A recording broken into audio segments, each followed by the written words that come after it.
Evening, ladies and gentlemen, and welcome you all to Pitch Dubai 2023, an event presented by Startup Middle East. I am Atira Usha, your host for this evening. First and foremost, I would like to thank all of you for having graced your presence today with us. I would like to invite Mr. Sibi Sudhakaran, founder and CEO Startup Middle East, to grace his presence to do the official welcome. Thank you. Thank you so much, Atira. Thank you. My sister, who is also stuck in traffic, always used to tell me, when you see traffic on the roads in Dubai, that means it's prosperity. So, lots of prosperity out there. Our startup should be here in next 5 minutes' time. Both the buses are, on the way. So I thought that 5 minutes I'll take just to brief you about, we have many new people also in the room. Thank you so much, all of you. This is a very special Sunday, as I mentioned in the morning as well. A Monday which is unique in a manner because today we started GITEX, the most prominent tech confluence convergence of tech companies and startups. So it makes everybody who is involved in tech and startups all these 4 coming days very special. A warm welcome to all of you. Many startups, many friends, many investors. We have SRTP team also here with us. Welcome all of you. My name is Sibi Sudhakaran, and I always feel proud to say that I was fortunate to start this company, Startup Middle East, along with 5 of my then team members, and now again the core team. We started our journey during Expo, right after Expo. So we handled the India Innovation Hub project, where we had the fortune of handling 735 startups who were part of the entire India Pavilion showcase. So that was a time when we saw that Dubai is attracting a lot of startups. And for multiple reasons, this morning we had India Startup Forum. Another good news which I would like to share with all of you is that this time, Expand North Star has around 200 plus startups participating. Pankaj sir, please. In the front row, sir. We have over 200 startups who are participating and representing India.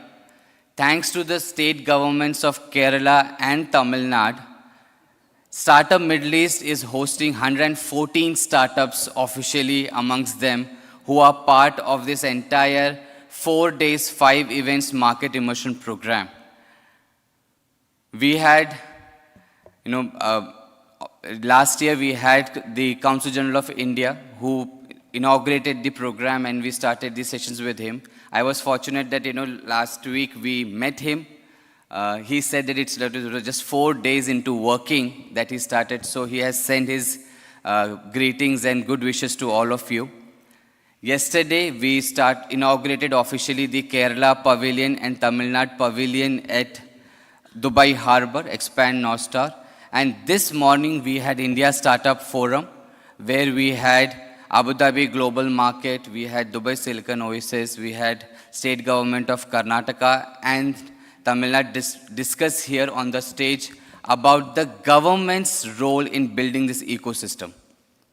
From there, today, this evening, we are about the second most important part of this entire startup ecosystem, which is investments, which is about mentorship, which is about hand-holding these startups, spread their wings in the Middle East region. I'm grateful that we have few of the most prominent names in the business and in the startup industry here amongst us. People who have been very, very kind to me and Startup Middle East as an enterprise to grow. I would just mention few names here. To start with Mr. Nandivardhan Mehta, the investment committee member and CFO of CAF Investments. Nandi sir, if I can just have you stand so that everybody know that who is Nandivardhan Mehta. Thank you so much, Nandivardhan sir. We have Samir Kunju Mohammed sir, who is the Managing Director of Zalil Holdings. Thank you so much, sir, for your time. We have Pankaj sir, the co-CEO and founder of Gulf Islamic Investments. Mahesh Ramakrishnan sir, a seasoned, prominent banker. Thank you so much. We have N. Rajiv sir, the Managing Director of ESPA, a strong supporter of mine. We have Manu Iyer sir, Blue Hill Capital, somebody who has supported our startups, and at the same time, we will see many more VCs from India as well this evening with us. We have Mr. Sanjay Siroya sir. I will say another very important reason why Sanjay sir and Manu's presence being here is very important to us. That's why, because the first presenter who will make a pitch here, in a way, it's more than a pitch, it's a success story for all of us, something which we are celebrating, we are talking about, is Rapti, which is an EV based out of, a company based out of Chennai. Dinesh is here with us. He is also our first speaker. So let's have the video of, it's in a way an introductory video, and it's the success video of Dinesh and Rapti. Can we have the AV, please?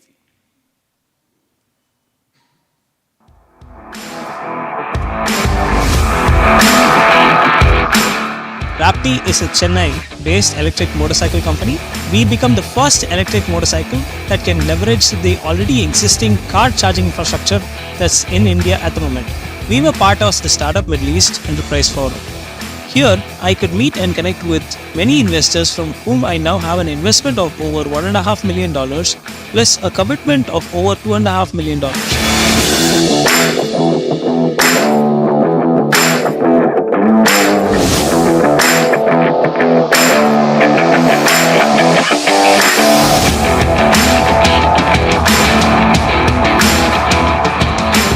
I'm Dinesh, CEO and co-founder of Rapti. Rapti is a Chennai-based electric motorcycle company which is aspiring to put motorcycles which are better than...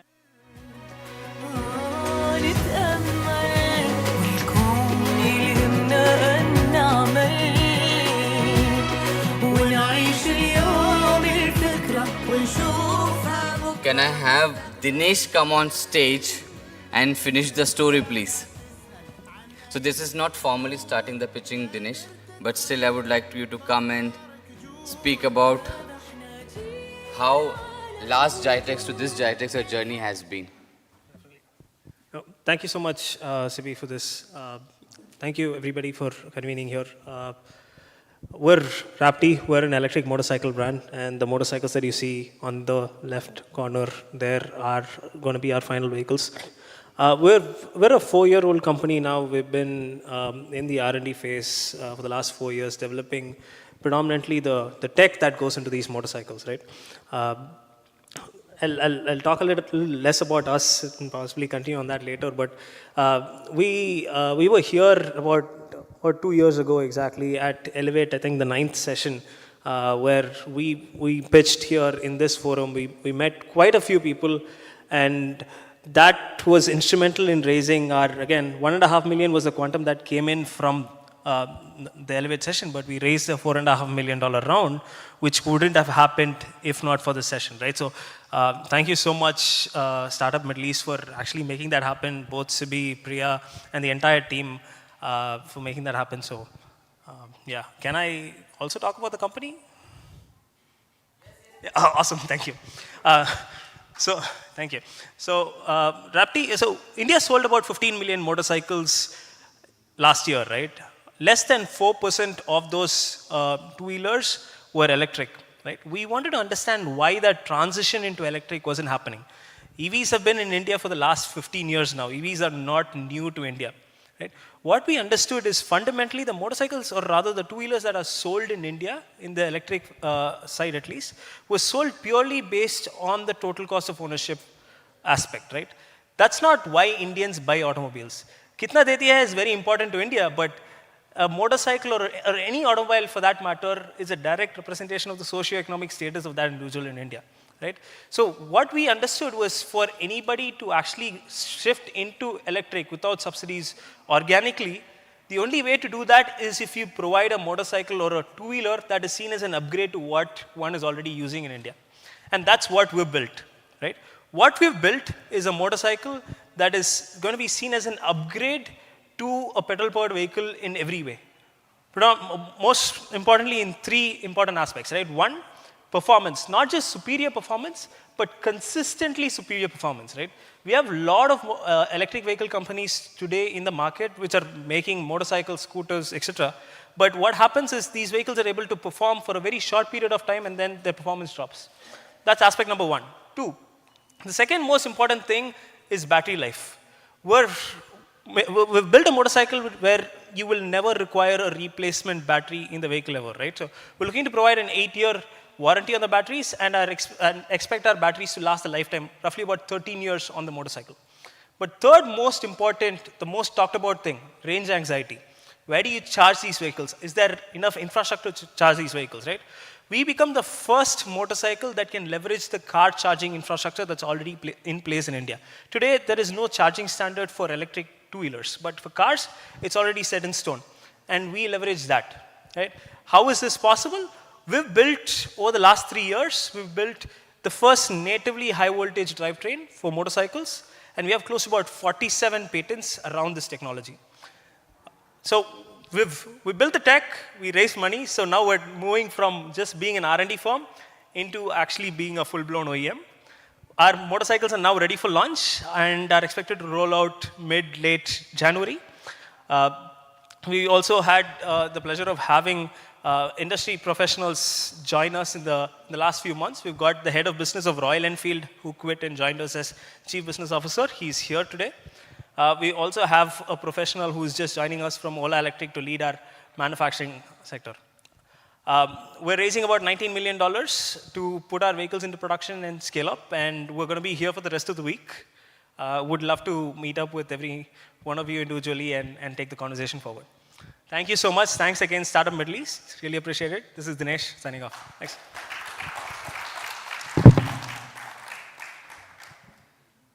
You want to play the video? Complete the video?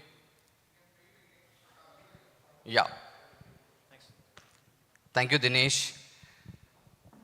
So before we call the next startups, just very simple house rules in terms of how we want to. Hi, Chirag. Let's welcome Chirag from Atex Ventures here. Welcome, Chirag. Welcome, Hassan. Please have a seat, Hassan. Please have a seat. Hassan, we can have you on the front seat. I'll tell you why we have a different seating in the front row. So the simple house rule is every startup will have a 1-minute intro video.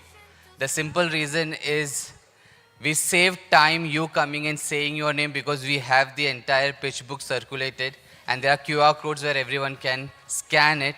So you can directly, after the first minute intro, you can come use the second 2 minutes to right away come to the point, what is your ask and what is there as an opportunity for investors here.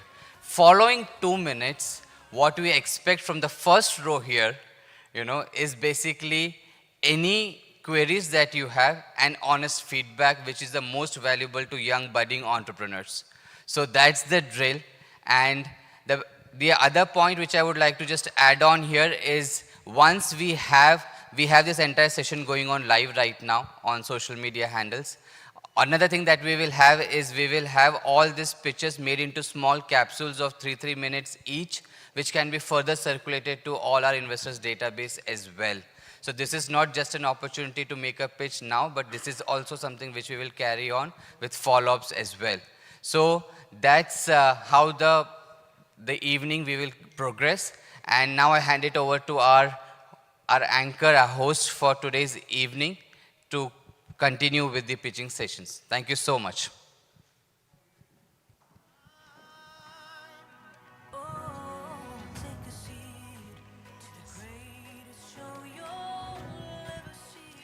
Thank you, Sibi. So we have our second company in line, which is IIA Technologies Private Limited. We have the founder himself here to pitch, Mr. Senthil Natham.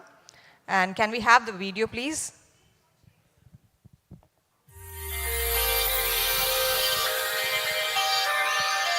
IIA is a generative AI-based multilingual AI content creation platform offering in a SaaS mode. Unlike other Gen AI tools, IIA is an integrated platform that brings writing, translation, design, and speech all in a single space, keeping the real-world workflows as the key for the users. It supports 100+ languages and all major modes of communication: text, audio, images, and video. Currently, the platform consists of 8 apps and thousands of freelancers in its inbuilt marketplace. We welcome IIA to pitch Dubai.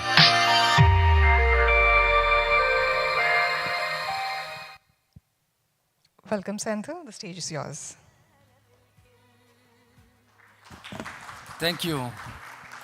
Thank you, Startup Middle East, for this wonderful opportunity and this great video as well. It lessened the burden. So, in the 2 minutes, I am going to tell you very few things, and the rest of the things I would like to communicate with you later. IIA is essentially a generative AI technology. But there is one difference. More than 99% of the generative AI technologies today based on English alone, or few more languages. But we have 20 years of experience in multilingual communication. We are one of the leading language service providers in India. So we want the generative AI to speak all languages as much as possible. And the content is our core. AI can be anything, but our niche, our focus is creating content. Generating text and creating content are two different things. Most people are actually confusing that ChatGPT is generating text. That's completely different from creating content for our use cases, be it sales, marketing, publishing, news, in any other real use cases. Content creation is a complete game, though it is related to generating text. So our company is basically having that in our approach. This is multilingual AI and also multimodal AI. Multimodal, when I say that the major forms of communication like text, image, audio, and video are different things till recently. But thanks to the AI, now the differences are vanished. So you can also creating image from text or creating video from text. So this is multimodal as well. And our company is actually, we have a long history of working in language industry. Now having the AI technology persons, we built this platform. It's a SaaS platform. The startups and companies in these verticals, government and other, okay, the time is up. So government and other companies, and I think they can work with us. We are providing this platform in the SaaS model. I think time is up, so can I continue or? Yes, until time is up, so we'll open the okay. session for Q&A. So any questions from you guys? Yeah.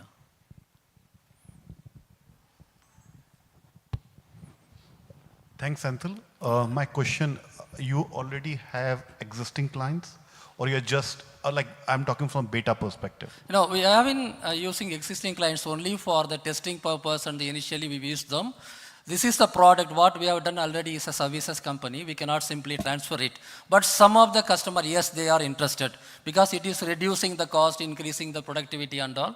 So part of the customer can be definitely transferred, but we are completely thinking in different ways. It's a product company, not a services company. Thank you. Hi. My question is around, first of all, on the language side. You call it multilingual, but what are the first, let's say, top 3 languages you're targeting over here? All right. My experience, being from the region and from here, is that even Google Translate had Arabic all completely wrong for a long time. All right. I'm assuming Sanskrit is the same. And I'm assuming other languages are also following the suit. So how do you intend to tackle that challenge of incomplete language translation model? And question number 2 is that recently we had an update to ChatGPT. It generates images now as well with Dolly beta, but they do have very deep pockets, large investors behind them, and Microsoft $10 billion and so forth. A mainstream software like that for generative AI has a high potential of even evolving into your business model, which generates videos apparently, right? So accuracy, no accuracy, that's a different debate. Yeah, how do you intend to compete? Yeah, I would like to give an explanation here. There are foundation leaders like OpenAI, even Falcon in UAE, Google, Microsoft. There are so many other companies. They are foundation models. We are building our use cases on top of the foundation model by adding not only the workflows, also the language-specific technologies. So we are not competing with OpenAI or any other big models. We are using them. But we cannot simply use them. We are not simply plumbing with APIs. We have to add multiple layers and language-specific technology to make sure that it is reaching the users. That is our business model. We are not foundation model. We are actually workflow model.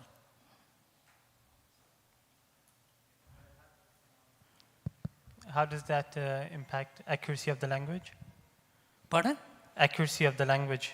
Accuracy of the languages. Yes, right now there is no model in the world, even for English, which is giving 99 or even 100%. It depends on various factors. So we also added, that's why we added a marketplace of freelancers to complete the last 5 or 6% of the accuracy.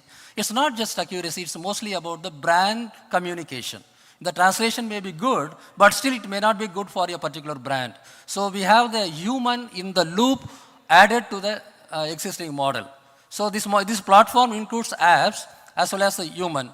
But for any particular customer, if they are continuously using it, it will keep learning from the changes. So eventually, end of the day, maybe a couple of years later, they will have their own model or almost like a own model. So it will be much more better in accuracy, fluency, and brand communication. The most important key is self-learning. We enable that self-learning. So all the models today are very, very generic. But the real business is in how to enable every company or every organization to create their own self-learning models so that their own version of LLM in any way to be realized. So that's where we are working. And that should be in all languages. That is the core.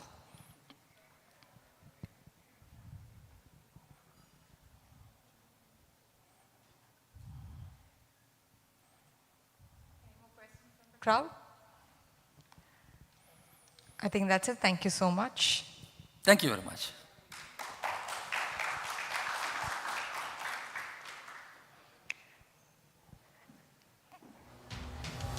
Can we have the next video of Vian Energies and Electric Motors Private Limited?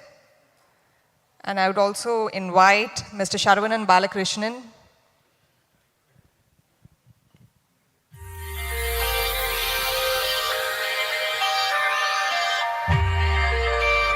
Vian, a motorcycle that rides fast and charges even faster.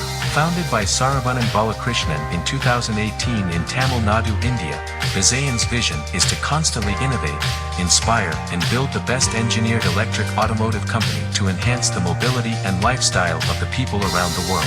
Vian is developing a performance electric motorcycle which will be equivalent to a 250 cubic centimeters petrol motorcycles.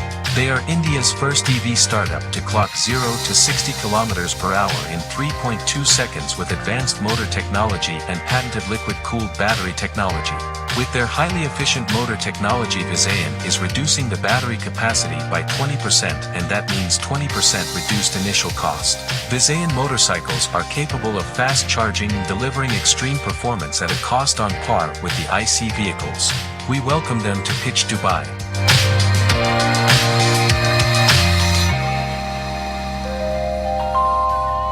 You can start the pitch, Sharavanan.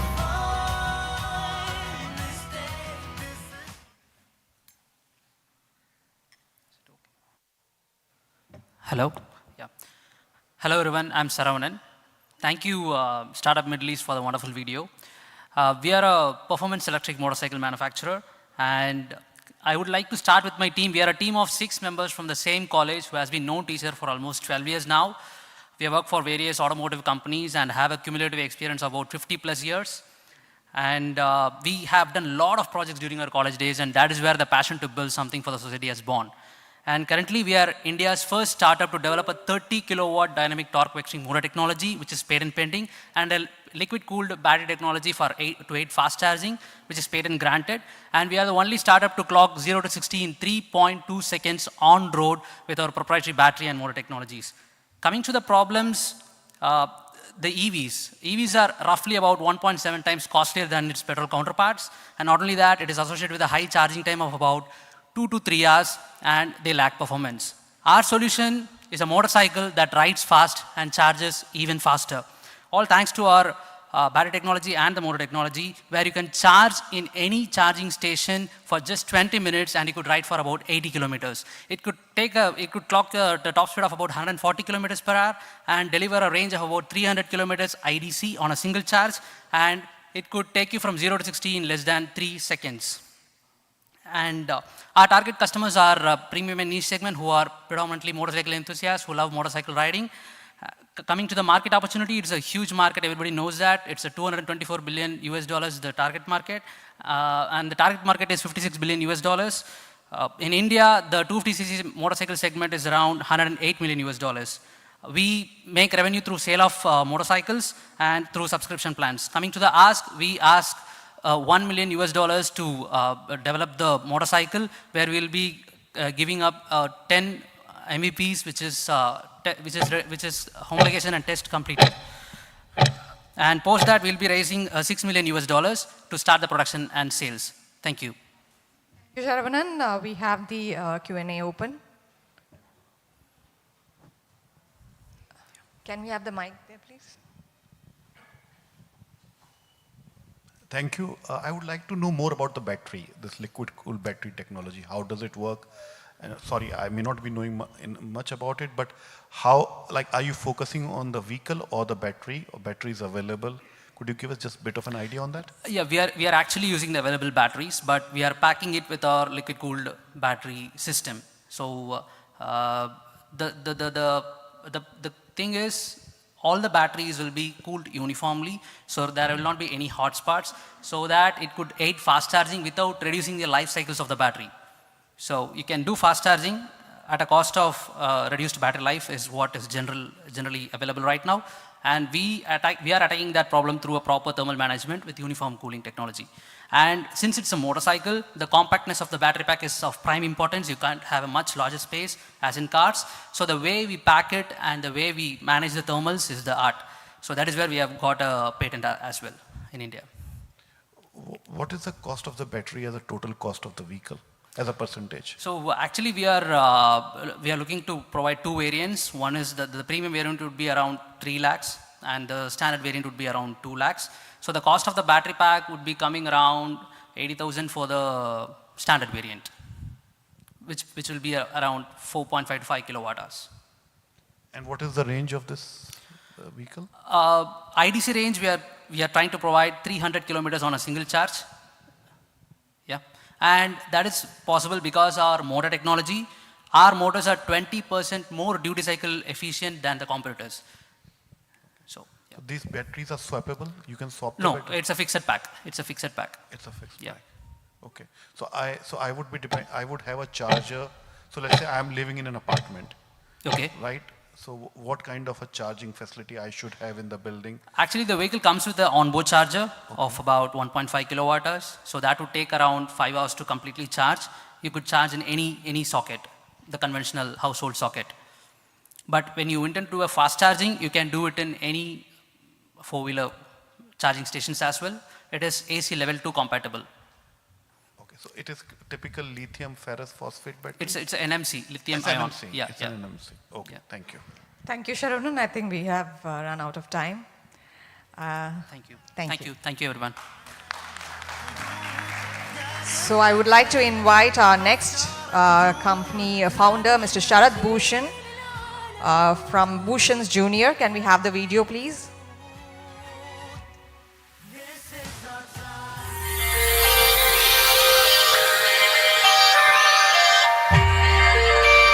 Sarath Bhushan from Kerala, India is on a mission to build India's first kids' techtainment company. Bhushan's Junior is focused on revitalizing the kids' entertainment segment by introducing Indian iconic animated intellectual properties. Based on these intellectual properties, they are committed to developing comics, animated series projects, gaming products, AR/VR products, and technology-enabled interactive toys and robotic toys for kids. Their mission is to become the one-stop solution for kids' entertainment by the year 2026. We welcome Bhushan's Junior to Pitch Dubai.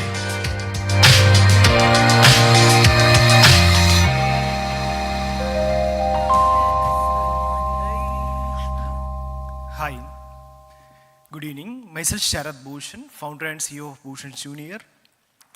We are one of the startup company working in kids entertainment segment, focusing AVGC and XR segment. My journey into the kids entertainment sector has started in 2013. When I left my job from Indiabulls Securities Limited as a vice president for equity department and started a company that completely does service project for animation companies. And working in that industry, I learned of the problem this industry was facing. Understanding this opportunity, we are building India's first kids entertainment company. Our company is focused on revitalizing Indian kids entertainment segment by introducing Indian iconic animated characters, and based on these characters, we are building different cartoon shows, comics, and AR/VR products, interactive toys, and other ecosystem. And our mission is to become a one-stop solution for kids entertainment by 2026. In terms of business, we already made B2B tie-up with in India in Reliance Jio, Jio Tesseract, and also Reliance Industries. In terms of funding, we have raised our pre-seed fund, and right now we are planning to raise seed round of $500,000 USD. And as a part of seed fund, we have collected one portion of amount by last month, 1 CR Indian money. Thank you. Thank you so much. Do we have any questions? Yes. Basically, we are using all the freemium platforms because all the contents we are giving non-exclusive rights. Right now, we launched in YouTube, already launched in last month, and next month we are launching on Jio in India. Also, we are targeting regional languages, including Malayalam, Tamil, Kannada, and Telugu. And we are in discussion with one of the television platform based in South India, and also in discussion with one of the Hindi-based channel in northern region, also in discussion with the OTT platforms. And how would you do the VR? VR, we already made a tie with the Jio. Jio Tesseract is launching AR platform. So we are one of the platform integrator with the Jio, and means that platform called Bhushan Junior Well. Instead of passive television viewing experience, kids can enter into our VR platform. They can watch cartoons in one platform, they can interact with our character, they can play games, and also they can watch comics and they can read comics. Which device? If I'm watching VR? Yeah. Currently it's getting available in Jio Tesseract, Jio Glass. It's getting launched in India, and Reliance is planning around 5 CR devices across India for launching Jio Glass, AR and VR glass. And the content which you are producing for VR? Yeah, yes. Which platform is it? Its platform is built in Unity-based platform we build, and contents it's based on each category. It's in 2D contents are there, 3D contents are available, and casual games are available, audio comics are available, motion comics are available, and all the contents we have only produced in-house. You can ask your questions, sir. Yeah. Your revenue generation model is subscription-based. That's one question. Second question is, how are you perhaps targeting any of the Indian languages users? The reason I ask that is because I come from a region where edutainments and so forth have been on a decline. There have been a lot of startups here in terms of providing those kind of services. They ended up teaming up with OTT platforms such as Mansoor and Majid and so forth, but didn't survive as much, right? but there is an appetite to someone to get it right.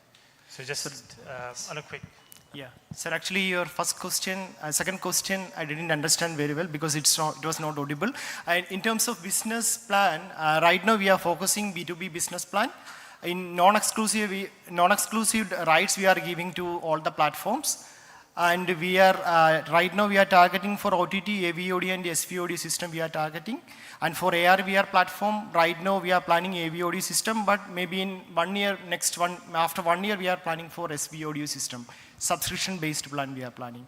And second question, maybe we can discuss directly.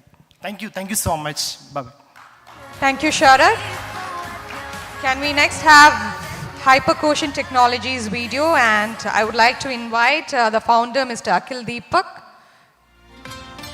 to pitch.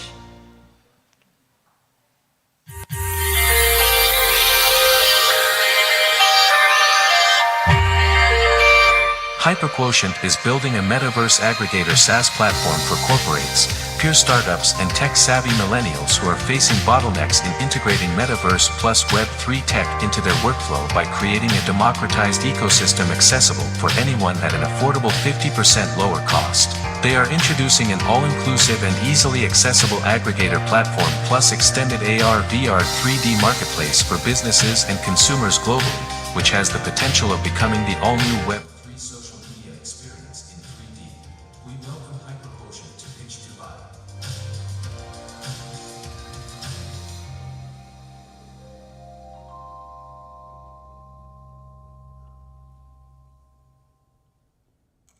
Hello, good evening.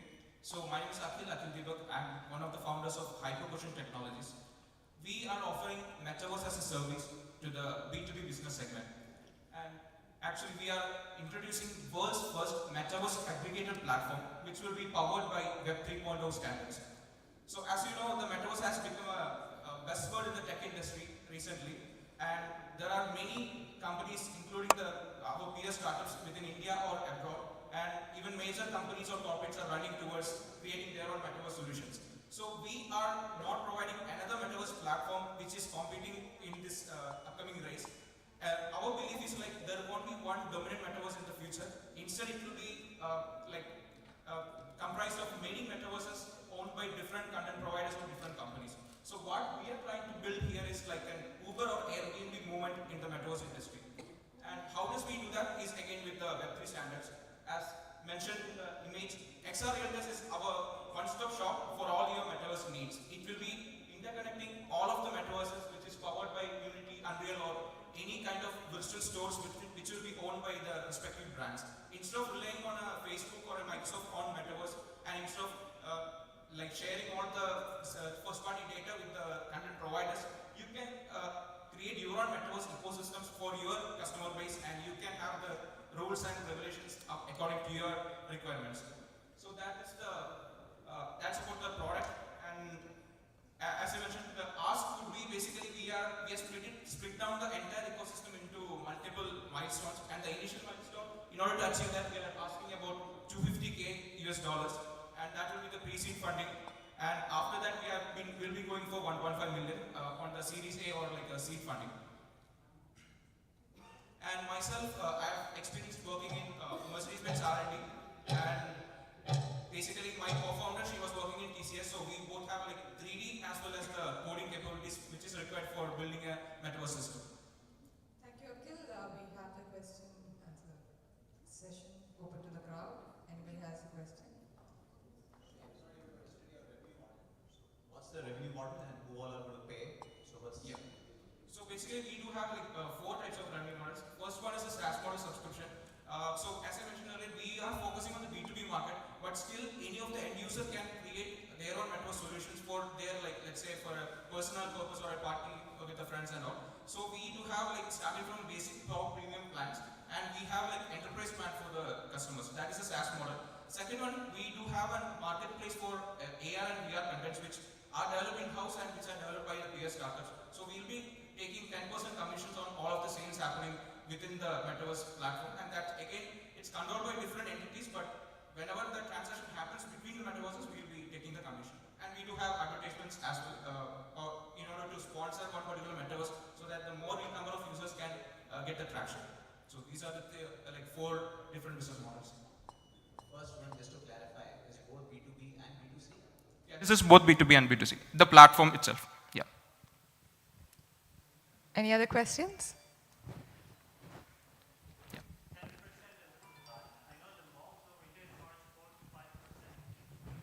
Yeah, so to give an explanation, the Facebook owned by Meta, which is the Horizon Worlds, they are charging 40% commission. And even the Apple stores, as you know, like it will be charging around that much as the commission in the upcoming Vision OS platform, which they are developing currently. Next year it is supposed to be launched. So compared to the global competitors, we are almost like the quarter of it, we are only charging. And again, this is dependent upon the recurring payments across the metaverse. It's not like within the total overall sales one product or one brand makes, we are not taking the cut of it. Whenever the ecosystem transfer is happening, we will be taking the cut.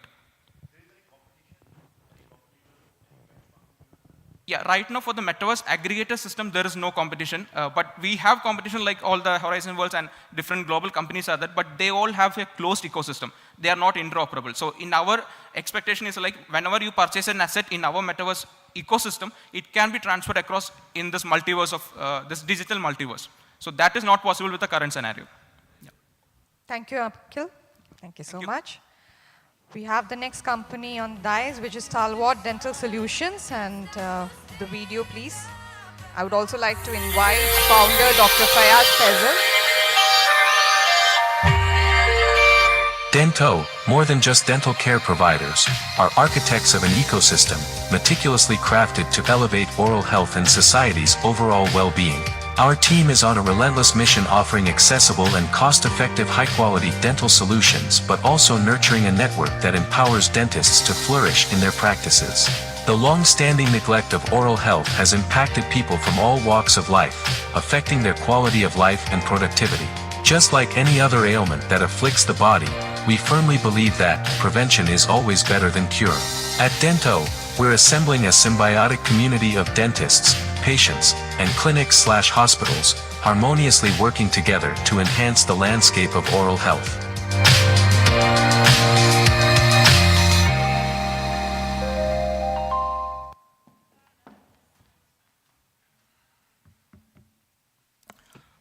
Good evening, everybody. I'm Dr. Fayaz Faisal. I'm presenting Dento by Stalwart Dental Solutions Private Limited, a harmonious symbiosis of doctors, patients, clinics, and hospitals, prioritizing data collection to ensure a proactive and preventative approach to oral health. Operating in Bangalore, we have noticed that there's a rampant lack of dental awareness, and there is a lot of dental data loss in terms of collecting patient data in clinics and hospitals. Dento has created individual mobile applications and web applications for doctors, clinic owners, and patients as well. And we also have a SaaS model which we provide for the hospitals. Our objective is to raise oral disease awareness by establishing digital dental records and connecting them to local and international dental care units. Patients, clinic, and travel business profiling with clinic and travel, addition of financing for our target customers, which are patients in need of dental treatments, dental practice owners, medical tourists, incidental travelers, and business travelers. Our target market includes dental practices, medical tourism, travel businesses, treatment finances, and communities. We offer customized mobile application for clinic owners, doctors, and patients. Awareness and screening campaigns with systematic data collection, patient self-assessment, and access to their digital dental data. Our revenue streams are SaaS product, commission on the patients that we provide for the clinics and hospitals, and branding and advertisement of the clinics that are associated with us. Yep. Thank you, Dr. Faiz. Do we have any questions? See, in India, we do a lot of free dental awareness campaigns, in MNCs, schools, any education, like anywhere there is a crowd, we have a set of doctors who are working in freelance model. We conduct camp and collect detailed dental diagnosis. So at the camp, we go with intraoral cameras and portable x-rays. So we have a detailed dental data collected. And the free dental campaigns that we do in India are absolutely, it's an option for the patient to take these data as a second opinion or take it to one of our associated clinics. Thank you. What's the growth you're expecting in the industry, whether it's health tech or even dental particularly, on what foundations have you projected those growth? See, our projection in India right now, we have done more than 150 camps, generating more than 15,000 patients as a pilot project. And we have more than 30% of the patients turning up into our associated dental clinics. And what kind of, let's say, crisis management solutions you have? So for example, I don't know if you come across, I'm not saying that this is evident, but a lot of people talk about the next pandemic and epidemic, and oral care is something that requires an intimate, let's say, See, we also have a proximity. SaaS model which we provide for the hospitals, which is a plug-in product with their existing hospital management system. So it's like a dental module that we provide, which has detailed dental data collection, and that is our alternative revenue model. Okay, last but not least, what are the top 3 threats to your business model? See, top 3 threats is one of the most biggest threat is the lack of dental awareness. Like, see, a lot of people don't really consider their oral health as a priority, and it's always something which is, kept aside because of multiple reasons, because of the expensive treatments, and also, there is always when your treatments are delayed and you go to a dentist later, you have this, fear of your treatment, and the expensive treatment is mainly the reason why they don't turn up. Thank you, Dr. Faiz. I think we have run out of time. Thank you. We have Mr. Sundararajan Gomati Nayagam from Surova Private Limited next up for the pitch. And can we have the video, please?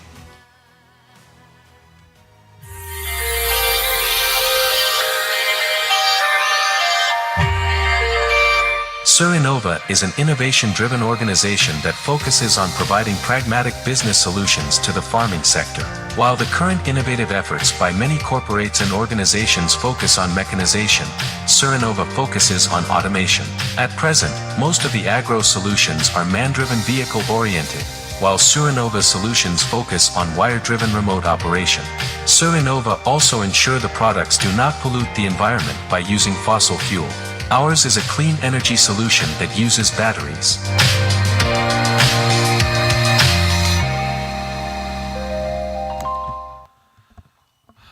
Good evening, everyone. Thanks, Startup Middle East. Surova is an agrobotics company. Surova, we derive the word from Surian Innovatives, and Surova is we want to play a major role in the agrobotics sector, and the first product is a robotic tea harvester machine. This robotic tea harvester machine has been under development for 4 years, and it is commercially launched. And we have also got a purchase order for 25 machines from Pra Edu, which is part of the Murugappa group, and we have got an inquiry for more than 100+ machines. And ours is the only robotic tea harvester available as on today across the globe, and we see a potential to export these machines to countries like Sri Lanka, Tanzania, Kenya, Japan, and China. And the near competitive machine could be probably from Hochai from Japan, which is a drive-on machine. And Surova wants to specialize in automating the agriculture sector, like our grandfathers were in doing farm work, field work, producing food. But we are here sitting and talking about new age and deep technologies. These aspirations are common. So everybody has to get into automation, and this robotic machine will definitely help.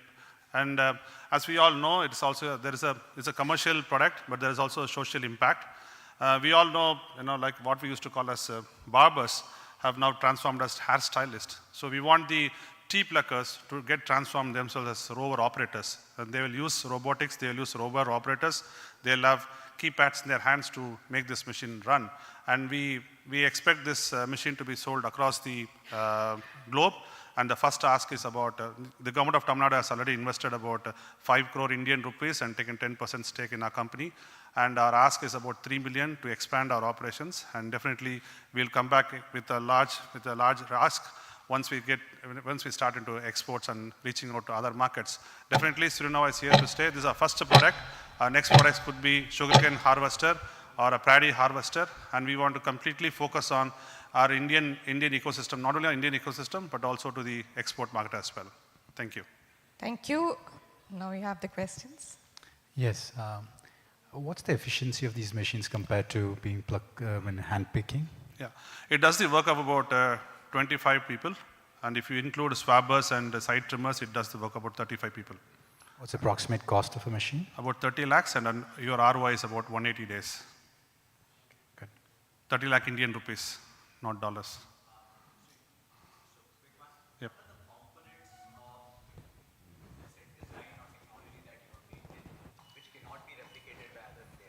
Yeah, there is a gimbal method, which is very, very difficult. See, there's nothing impossible, I wouldn't say that, but it's very difficult to implement. They got about 8 patents, and we have spent about 5 years' time to develop this. There are a few unique technologies like the gimbal model, which is very difficult to replicate. How many of these equipments have already been deployed in the field so far? The 3 prototypes which are working. Now the commercial machines 2 have gone to the field. In fact, last month we got the order for 25 machines, and we'll get a first check probably in the next about 10-15 days time. And can you just talk about the unit economics? So, from a device, what are the gross margins? What are the? Gross margins. See, the BOM is roughly about 15 lakh Indian rupees, and the selling price is about 30 lakh.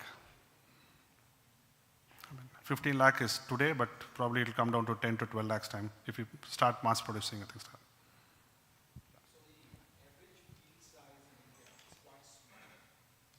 The land holding is small, yeah. There's a lot of difference between developing an automated machine for the Western world and for India. India, we need the fragmented land holding is high there. But the tea industry is, about 40% of Indian tea is produced by organized sector, like Tata Tea, Kannan Devan or Stains, so about 60% of tea. And also, which I forgot to mention was, there's a different model also that we are trying to work on, which is a HAAS model, HAAS, which is harvest as a service. 60% of Indian tea is produced by small farmers. So we want to get into a model where we will give these machines on rental. Some aggregators can buy this machine. They can give as rental to the small farmers so that everybody gets benefited.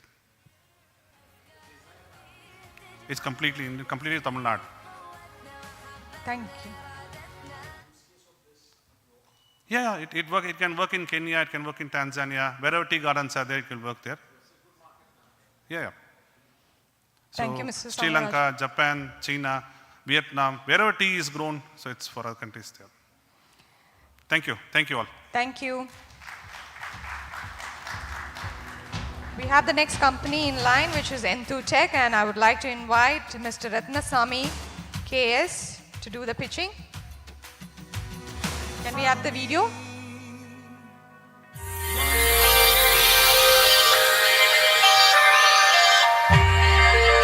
Enotech, we are harnessing AI and IoT for sustainable solutions in cold chain, buildings, agriculture, industry, and poultry verticals. We have established product design, R&D, manufacturing facilities to serve our customers.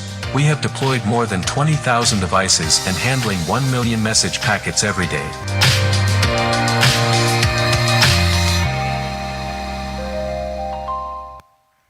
Thank you everyone. Good evening, and thank you Startup Middle East for this opportunity. So basically, Enotech is we use IoT sensors. So we use IoT sensors and AI models to reduce the food wastage. So basically, if you see in India, there is almost around 40% of food is wasted or post-harvesting method. So basically, we use deep technology to reduce the food wastage. So currently, we served almost more than 20,000 devices we deployed already on field, and we work with Zomato and we work with Lysius. So most of the food aggregator and warehouse monitoring solutions companies to deploy the solution. So basically, we are a bootstrap company, and we have started this company in 2015, and we are all classmates actually, so we studied together. So we are an electronics-based engineers, so we developed this system, and we developed these solutions, and we are in this market for the last 7 years now. So we are already making revenue of almost 2 million, 1.5 million, and this year we are making around 2.3 million as our target. So currently we are asking 5 million to get our business to the next level, and we are targeting almost 50 lakh devices in India. Thank you. Thank you. So basically these are the sensors which can be deployed in a warehouse or in a cold storage room, where we can able to get the real-time data, real-time insights about temperature, CO2, and all other associated parameters for the particular food. For example, if you take potato, CO2 is very important to monitor, to ensure the potato quality is good. So we deploy sensors and we deploy network, collect the data, make the predictive analysis, and alert the respective team with respect to the wastage or any threshold variation.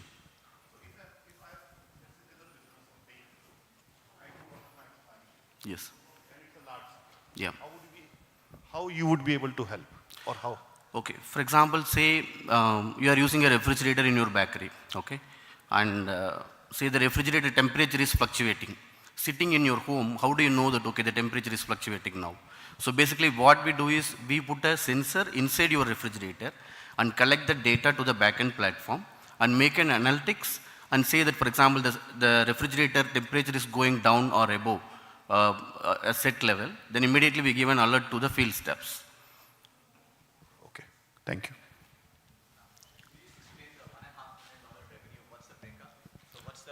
How much of that was one-time hardware pricing versus subscription pricing that you're charging? So it's about 30-40. So basically we are hardware pricing is about 30%, and the 40% is for operation and maintenance, and we are also taking the SaaS software costing, the rest. And this 1.5 million is also includes, because currently we are targeting building solutions, agriculture solutions, and cold chain solutions. So with this all together, we are making 1.5 million last year. Would you call yourself a services company or a product company? We can call it as a solutions company. So solution is a service company, yeah. Just one more clarification, that 20,000 was the number, that 20,000 different products you have sold so far? We deployed in the field. We have already deployed on the field in Indian market. This is all products that you sourced or you manufactured? Or We manufacture ourselves. Okay. Yeah.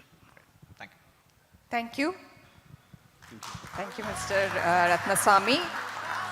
We have Pra Edu Private Limited next on stage, and Mr. Ravi Teja Kuneru.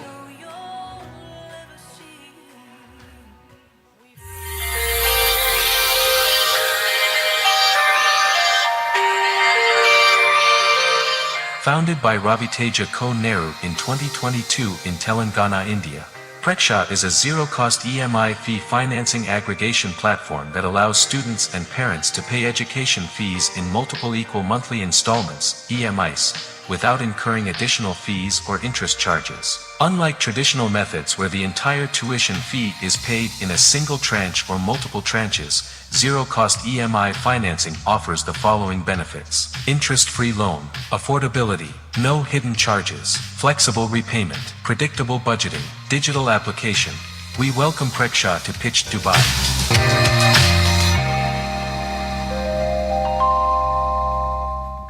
Good evening, ladies and gentlemen. Thank you, Startup Middle East, for giving this opportunity. I heard Mr. Shekhar represent Preksha.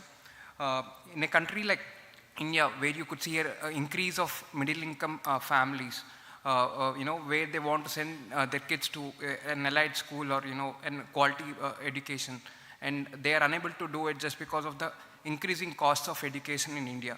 And many of them don't have the access for quality education.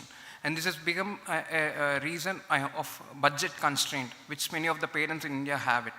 And traditionally, educational institutions in India collect fees in single tranche or multiple tranches as per the stipulated time frame of the educational institutions. But what we want to do is, we at Preksha are trying to provide a zero-cost EMI solution where the fees can be paid in multiple EMIs across the total academic year without any additional burden on the parent. We are letting the parent to split the finances accordingly, evenly across an academic year. What is special in this from our side is, in India we have a huge market, and existing players who are already there in the market are focusing on tier 1 cities, metro cities only. So the market really lies in the tier 2 cities and tier 3 cities also, where the fee structure also has gone up to the extent possible that parents are not able to afford, which is where we will be a good player in those markets, apart from the existing markets what are available. And also, we act as an aggregator platform. We are not a banker or an NBFC. We just act as an aggregator platform. We already have our presence in south of India, where we have been partnered with more than 180 educational institutions. And we have aggregated loans worth of 25 crores INR, which is $3 million USD. And we were able to generate a revenue of $30,000 USD dollars. And the team what we have is a mix of bankers. I'm ex-banker, Ravi is a technocrat, we have an administration guy, and we have one more guy, a person also, who is from technical background. So basically the founders have a mixture of every sector which is required to run a business. That is where we feel that we will be better in pushing this product better in the market. Thank you, sir. We'll open up for the questions. So what kind of a return I'm expected? So am I participating in extending the loan? What is happening? So yeah, basically what we do is we are aggregator only. There are 4 parties in this. Me as aggregator, a parent, a school, and a lender. There are 4 parties who will come to the platform. As a lender, what I'm getting? Yeah, what return I'm making? lender, you see, you will get a hurdle rate of whatever is expected in 14% because we collect an advance EMI. So the lender gets a price of around 14%, Indian percentage I'm telling, 14%. And the school gets the entire money in one tranche. For them, it's a working capital cash flows which is coming at one shot instead of going to bank again, collateral based loans and all. And parent is happy because he's getting a 0% EMI without any burden. He is paying his normal fees in monthly installments. So banks have their traditional hurdle rate which they need to achieve, and we are giving their 14% or 13% as per the stipulated agreement. And whatever we achieve beyond 13 or 14% is booked on Preksha's books. So are you saying that the education institute is ready to give a discount of Yes. 17, 18 or 19% covering everybody's cost, lenders? No. Okay. No. The education institute is willing to give a discount of 7 to 8%. One advance EMI what we collect, that hurdle rate goes up to at least 18% for the banker. For the parent, it is same cost. The parent I understood. Yeah. Because whatever return you will be giving to Yes. the lender, Yes. it will come from the discount. Yes. Right. And the advance EMI what is collecting, because we collect one advance EMI also. All the 4 years. So let's say it's a 4-year course. Are you collecting everything? No, no. At one EMI I'm saying we're collecting. That's it. One EMI you are collecting in advance. Yes. That is where the hurdle rate goes up to almost 18-20% for the blender.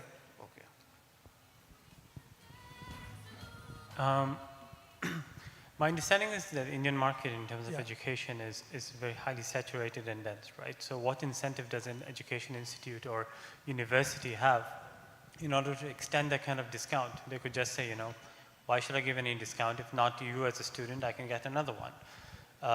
So how have you studied the market in order to address that density? Sir, if I've understood the question properly, the market size in India is very I would huge. like to answer this Correct. question. Sorry. So basically the educational institutions are ready to take up this product just because they are able to collect the total fees in the beginning of the academic year rather than they do it in multiple tranches. See, for a schooling sector in India, they collect it in 3 tranches. But if we are doing it on the parent BFF, we do the total payment in one single go in the beginning of the academic year. So there's the cash flows are being streamlined for these educational institutions. So they're happy to take the product. So what you're saying is they will go for the cash flow over P&L effect? Yes. And this is something tried and tested Yes. in the Indian market? Yes. There are competitors in the space. There are 2 competitors in the space. They're being backed by Tiger Global and Sequoia. One quick question around product. is there any product innovation that you have done that allows for better credit decisioning by the NBFC partner or the banking partner? So we... And sorry, just a follow-up question on that. Have you also seen any precedent so far of any aggregator in any category in India that has actually been able to make it big? Because even the larger aggregators like Bank Bazaar have actually been struggling for growth. So do you believe that without becoming an NBFC, there is actually enough upside in this aggregator category? So I'll answer your first question. So in terms of business rule engine, we have an internal business rule engine which evaluates the applicant's profile, and basing on the applicant's profile, we send these applications to the designated lending partners and NBFCs as per the credit policy. And when it comes to the growth aspect, we can't sustain as an aggregator for a longer run. Probably down the line, we also get into the space of being an NBFC. That's the overall plan, because without that it's not possible for us to grow. Sustain. And the revenue models, we have 3-4 revenue models. The first one is the fee structure, what in the discount what we get. The other one is a SaaS platform which we are supposed to provide for the normal student to pay the fees to the school. And the other is the infrastructure loans also, which every school requires, or not many banks fund. So which is where we also will ensure that through some lenders will make them fund. Thank you so much, Ravi Teja. Thank you. Thank you. Thank you. So we have a small announcement here. We have pre-magic here. You can see the QR code here. All you can do is just scan the QR code, put in your details with a selfie, and you get all the pictures of this event on your mobile. So pre-magic was one of the startups who had pitched in Startup Middle East, and they are the official partners for GITEX today.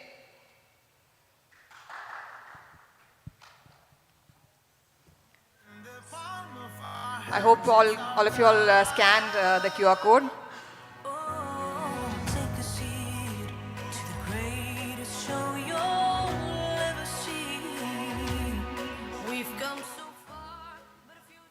We'll move on with the next company for the pitching, and we have the Servercake, and I would like to invite Mr. Amit Kumar to do the pitching.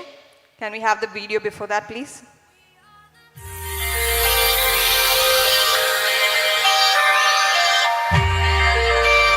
Servercake is an esteemed Indian data center company. We specialize in delivering a comprehensive suite of services, spanning both public and private cloud solutions. At the heart of our operations lies a Tier 4 data center, meticulously designed with state-of-the-art, enterprise-grade infrastructure. This serves as the bedrock of our commitment to reliability, ensuring that your digital operations unfold seamlessly and securely. Our commitment goes beyond mere promises. We offer a solid 100% SLA on the infrastructure and data centers we operate. Join us on a transformative journey where reliability converges with innovation at every intersection.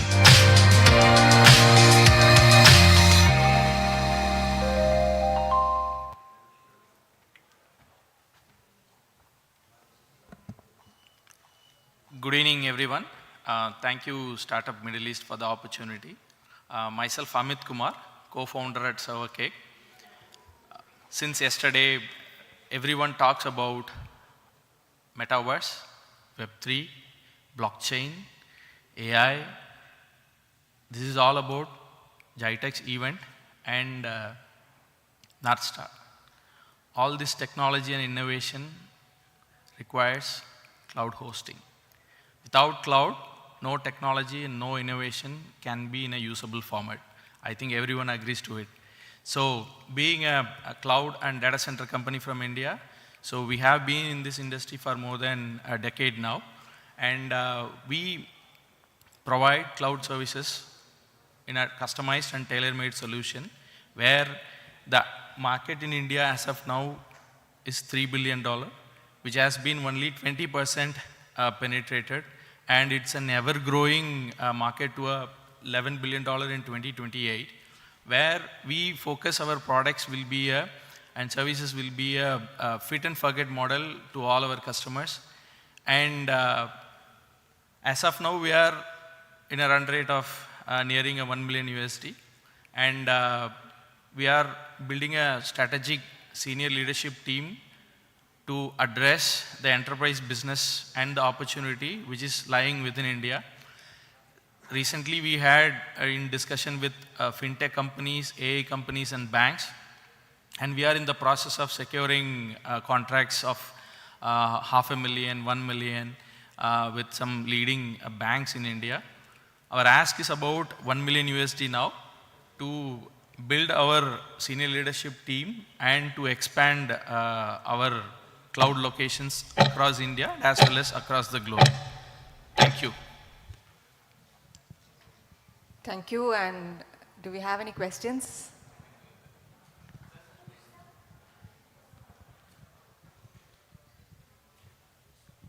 So what is that unique IP that you have been able to build through which you'll be able to compete with a lot of giants in this space?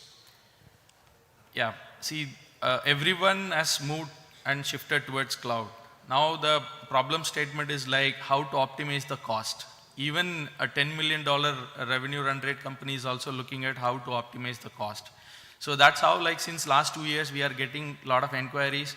The people who are into the leading hyperscalers, they want to reduce the cost. They are shifting to us. We are optimizing the cost roughly 30% to them. So that's where. So my question was, are we able to reduce the cost only because we have our unique solution? No, so that's our USP. Our unique solution, which is bundled with the support system. So that's where not available in any hyperscalers. So auto scaling or vertical scaling solution is better than Amazon or GCP, or load balancing is better. What components of the technology? Yeah, we also have the same technology. The point is that, like, there is no technical support available bundled in the product and no option to a customized and tailor-made solution. Let's say, for an example, if you take a banking, they need a physical audit, which cannot be done in any cloud provider in India. So they require a physical data center solution.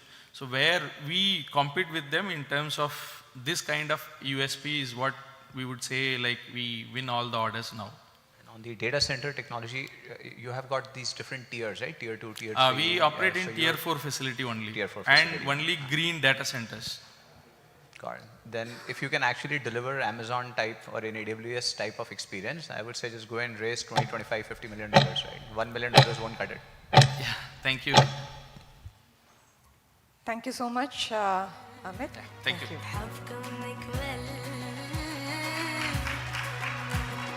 The next company who's going to come up with their pitching is Nook and Corner Manufacturers and Services Private Limited. I would like to invite Mr. Abil Nair to do the pitching.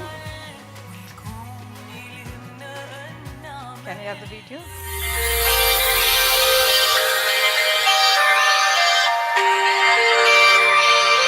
Founded by Abhil Nair in Kerala, India in 2022, Nook and Corner is an online service provider for deep cleaning, pest control, appliance maintenance, and many other household needs. Their team comprises experienced professionals with extensive experience in their respective domains. Their technology platform allows customers to book services seamlessly through their official app in Android and iOS, and also from their website. We welcome Nook and Corner to Pitch Dubai.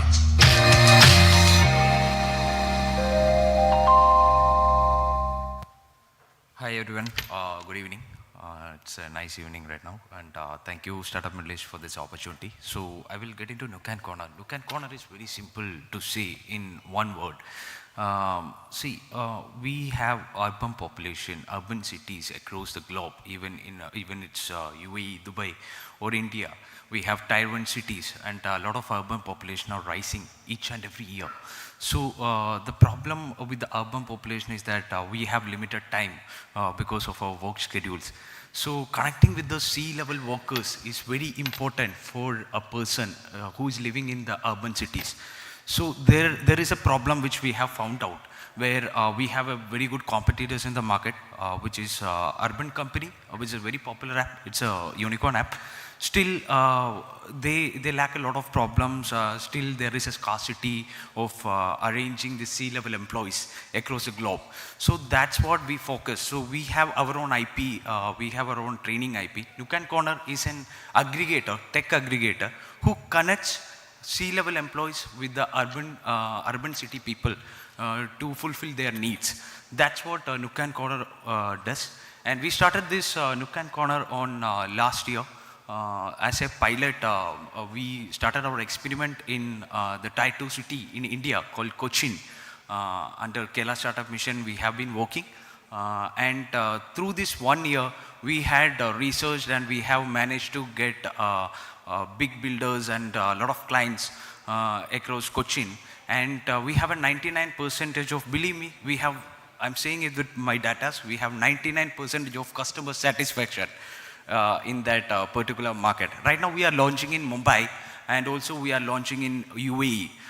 We are coming to UAE because this is the major problem which we have to address. So this is what all about Nook and Corner is all about.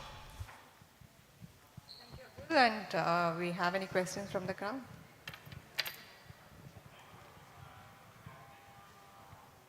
Then I should say thank you so much, Abil, again. Thank you so much.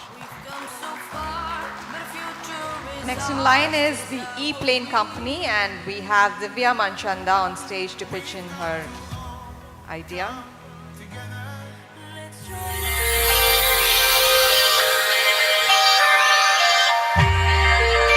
Founded by Satyanarayan Chakrabarty in 2019, the E-Plane Company is an advanced air mobility company based out of Chennai, India and incubated out of IIT Madras. They build electric vertical takeoff and landing aerial systems with the aim of easing congestion and making transport up to 10 times lesser. Their offering is spread across 2 verticals: an aerial ride-hailing system for commuting passengers in urban and suburban spaces, unmanned aerial systems for cargo and surveillance application. We welcome the E-Plane Company to pitch Dubai.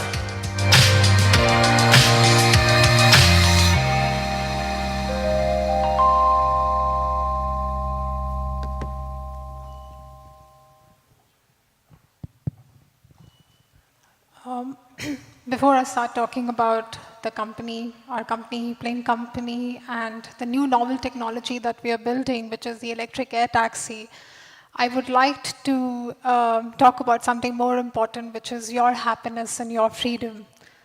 What would you do if you're given 1 extra day every week apart from the 2-day weekend, which is a 3-day weekend every week for the next 22 years of your life? An average Indian spends 3 years of their life being stuck in traffic due to congestion. And more so, they add 54 tons of carbon dioxide to the atmosphere while being stuck due to this congestion. Good evening, everyone. My name is Divya Manchanda, and I work for the E-Plane Company, where we are trying to solve this problem of traffic congestion. We are building an electric air taxi, a 2-seater, which is meant for doing multiple short hops on a single charge. It is an eVTOL, which means that it can take off and land vertically, and it flies horizontally like an airplane. So these aircrafts typically don't need much infrastructure or a runway to operate. A city like Bangalore in India, one would take 1.5 to 2 hours to travel from Bangalore airport to the city. With these electric air taxi, you can literally do those distances in 15 minutes. And if anyone could guess the price, it is just 2 to 3 times that of an Uber ride. So we have a 10,000 square feet manufacturing facility from where we are building unmanned aircraft systems as well as these manned electric air taxis. One would ask, what about the certification and regulations when it comes to these new novel technologies? It's a 4-step certification process, and we've already completed the first step. We are the first Indian company in India to have been awarded the design organization approval for an all-electric aircraft. And I stand here today to ask for a funding of $10 million to further our development of our aircraft as well as the unmanned aircraft systems. Thank you, Divya. Do we have any questions from the crowd? Thank you so much. Next, we have Mr. Melvin Manoj Matthew from Billion Lives Technology for Social Good to present his idea.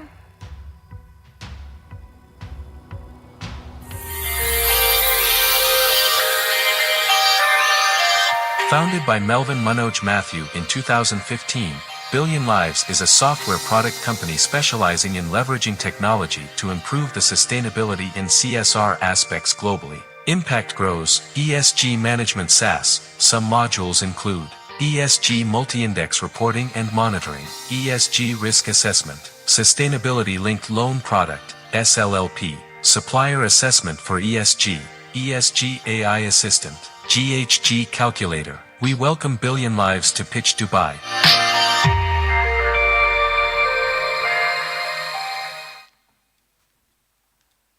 Hello.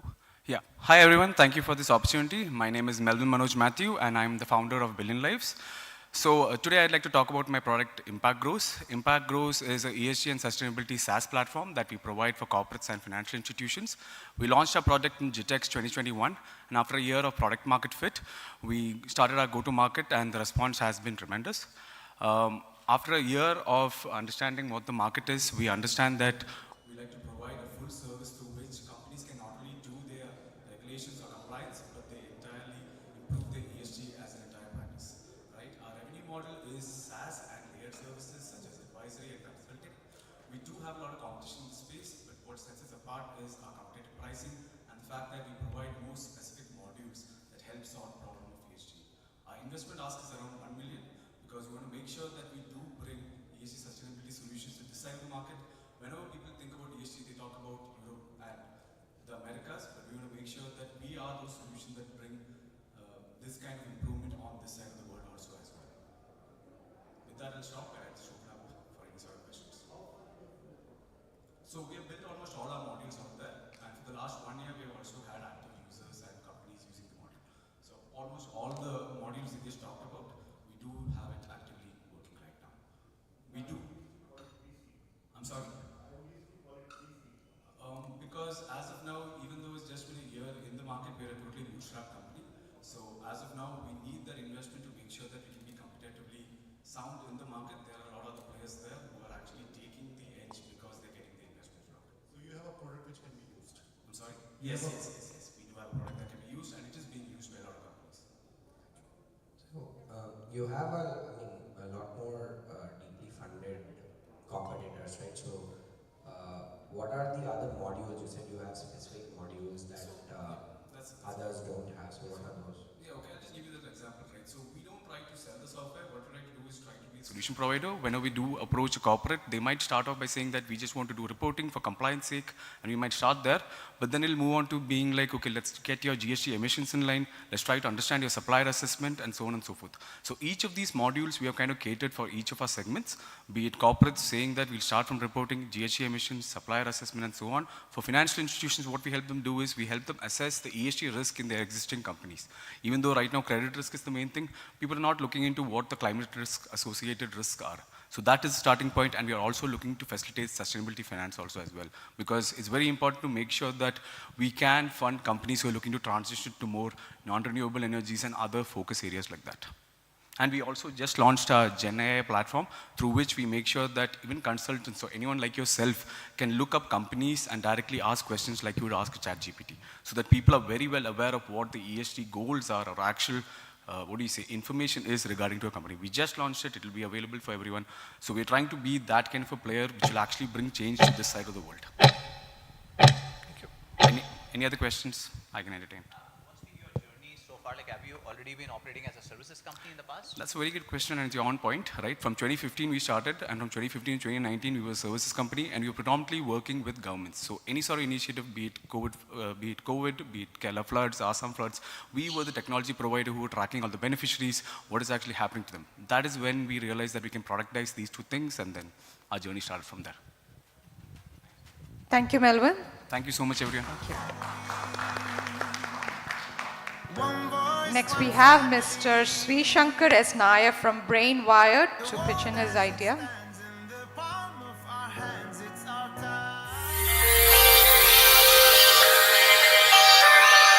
Introducing WeStock Cowboy, the world's most affordable livestock health monitoring and reproduction tracking system, founded by Sri Shankar S. Nair and Romeo P. Gerard in Kerala, India. Designed specifically for cattle, with its IoT ear tag and cloud-based machine learning and AI engine, the system provides real-time insights, instant alerts, and accurate reproductive predictions. Farmers and ranchers can ensure the health and breeding success of their cattle, leading to improved productivity and enhanced profitability. We welcome Brainwired to pitch Dubai.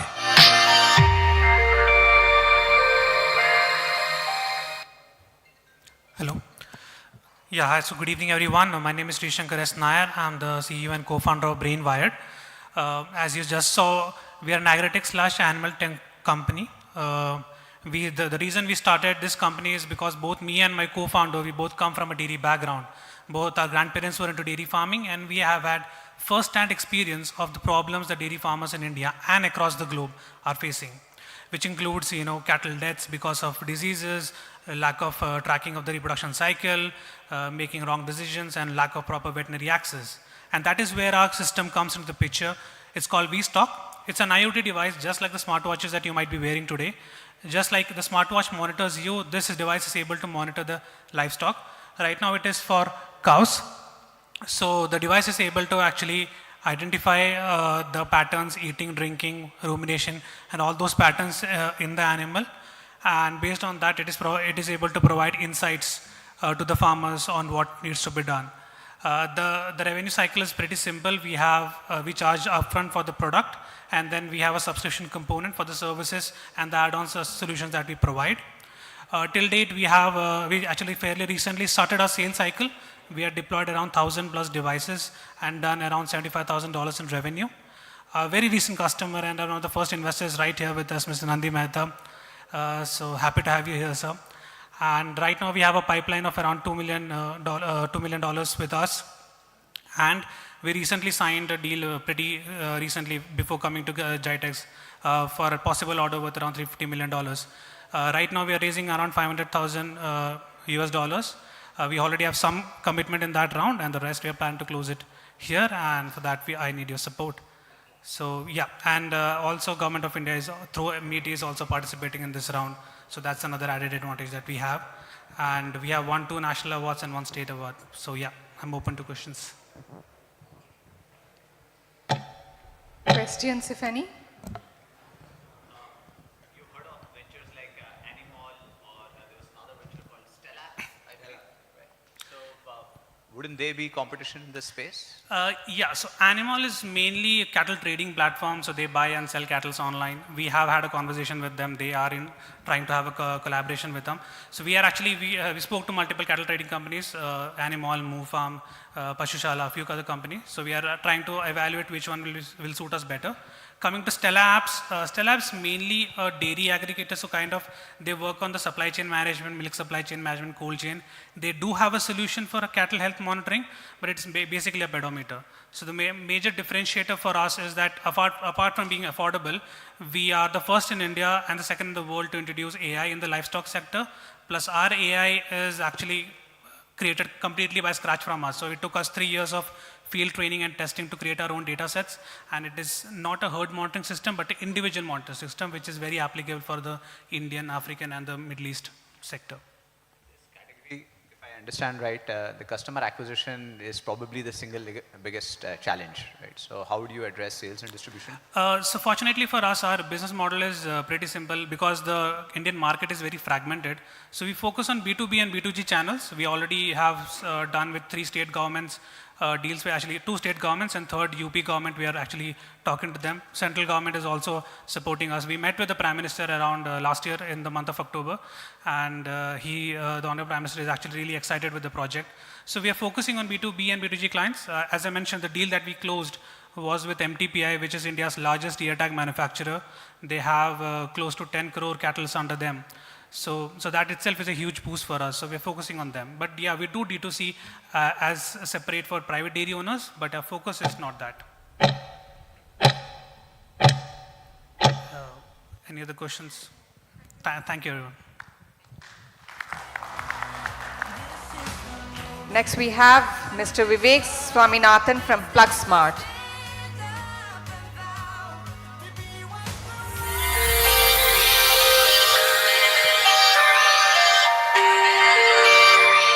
Plex Smart, India's EV charging manufacturer, forges ahead towards a sustainable commuting future with cutting-edge technology and efficient solutions. Founded in 2018 by Vivek Swaminathan, this is another promising startup to make its pitch at Pitch Dubai.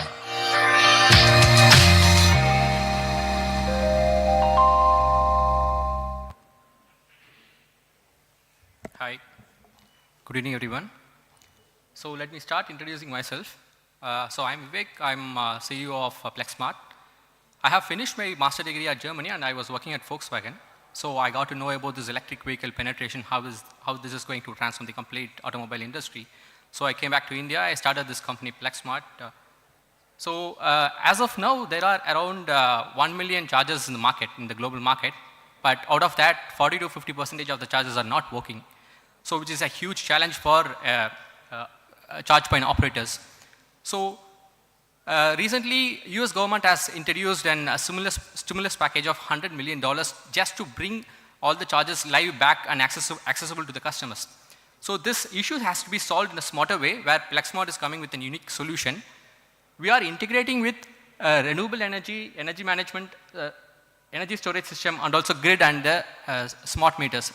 With this unique solution, we could able to reduce the downtime by 90% and increases the revenue to the charge point operator by 50%. So we have been streamlining our sales and distribution channel by associating with various partners like Generate Engineering, where they have 64 dealers in the market. Also, we are streamlining this sales partner in UAE market by associating with one Qatarian company.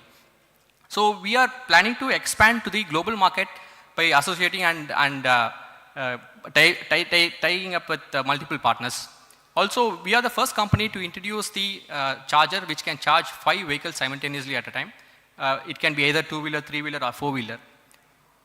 Also, the market size, if you compare, the market is expected to grow $140 billion by 2030. So with the advanced technology in both the hardware and software, Plex Smart will make a very big impact in this EV charging business. Also, we are looking for an investment of 1.5 billion, which will help us to introduce the high-speed chargers, very high-speed chargers, which can charge the electric buses and trucks. Thank you. Open to the questions. Thank you, Vivek. Do we have any questions for Vivek? Thank you so much, Vivek.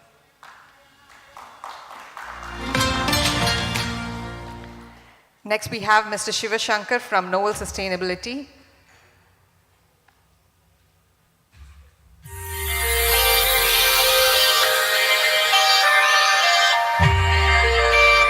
Founded by Shiva Sankar in Kerala, India, Noval Sustainability is a startup that converts waste into proteins for the animal feed sector. They are building the tech and supply chain infrastructure to spearhead the adoption of this safe and sustainable alternative raw material and reduce the environmental footprint of carbon-heavy feed and meat industries. We welcome Noval Sustainability to pitch Dubai.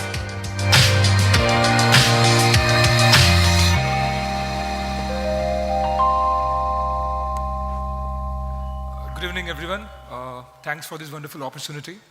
So we are facing a large problem today which is hidden. We can't take our food for granted anymore. The meat industry is heavily dependent on a continuous supply of animal feed. In turn, the animal feed is dependent completely on a steady supply of soya. And where the soya comes from? It comes from halfway across the world, cultivated in land which may not be available in the next decades. And we are changing that. So why is this a problem today? It causes ecological imbalance across the world and a lot of sustainability issues. How we are changing it? We are solving it by actually extracting proteins from wasted meat. So we recycle meat to make proteins which are highly sustainable, safe and effective. We have proprietary systems which makes us unique in the market, and also last mile collection of proteins from chicken stalls, let's say from wet markets, and a plethora of other places. Now we identified a huge gap in the industry because 60% of the animal feed is proteins, and we have found a new way to actually get this market.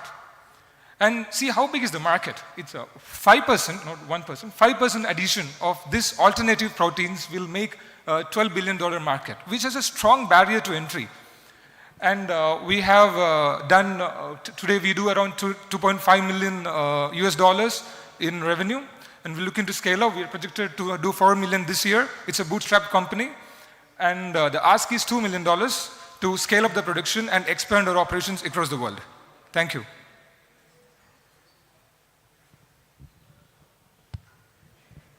Open to questions.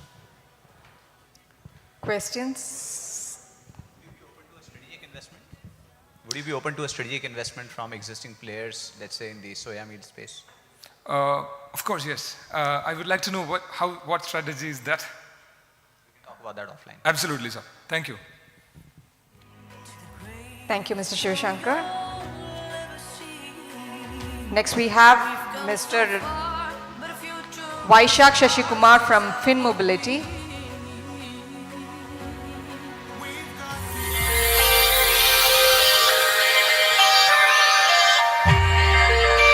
Fine redefining EV as a service for last mile logistics. We are Fine.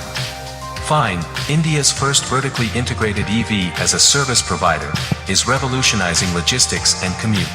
Our unique stakeholder platform combined with cutting-edge EV technology enables 20-hour usage with just a 15-minute charge, setting new efficiency standards.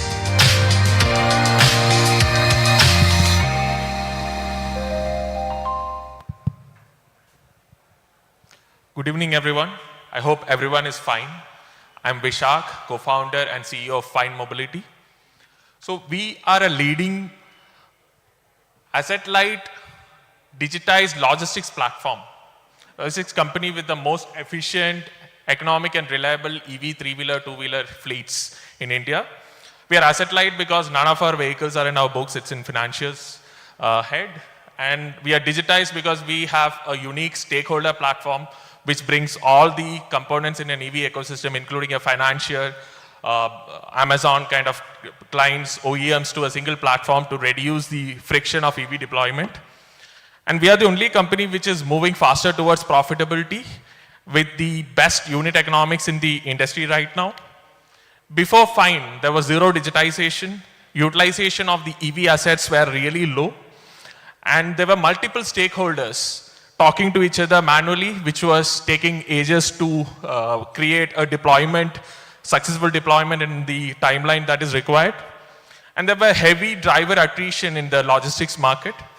We have built a stakeholder platform that has redefined the logistics industry as a whole. And when industry was seeing 5 to 6% margins, we have come to the best unit economics, which is at least 5x, 6x from what we have seen in the logistics industry. This is proving to be the next bet in logistics industry. So we have multiple competitors in India, but most of them are not working with a stakeholder platform. That is where our differentiation is. And we have our vehicles running 20 hours a shift with 15-minute fast charging, and we have India's largest fast charging fleet, which is giving us this efficiency. We cater to multiple sectors. These are our clients, and then currently 155K per month is what we are clocking. 100 people, 550 vehicles on the ground. We are doing a 10 million fund raise now, out of which 6 million we have some kind of soft commitments. So we are trying to raise the rest of the funds here. We have raised $4 million till now. We are present in 3 cities, Bangalore, Chennai, and Hyderabad. Yeah, I think that's mostly fine. Thank you, Vaishak. Do we have any questions for Vaishak? Thank you.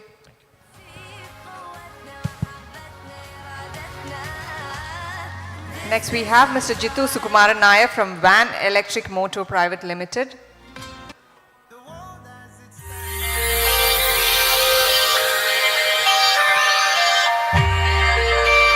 Vian is an eco-conscious project that was founded in 2017 by Jittu Sukumaran Nair with the development of premium e-bikes, e-mopeds, e-scooters, and e-boats. Today, they are the first Indian startup to be launched globally at IICMA Italy 2021, the world's biggest motorcycle show for lovers of two wheels.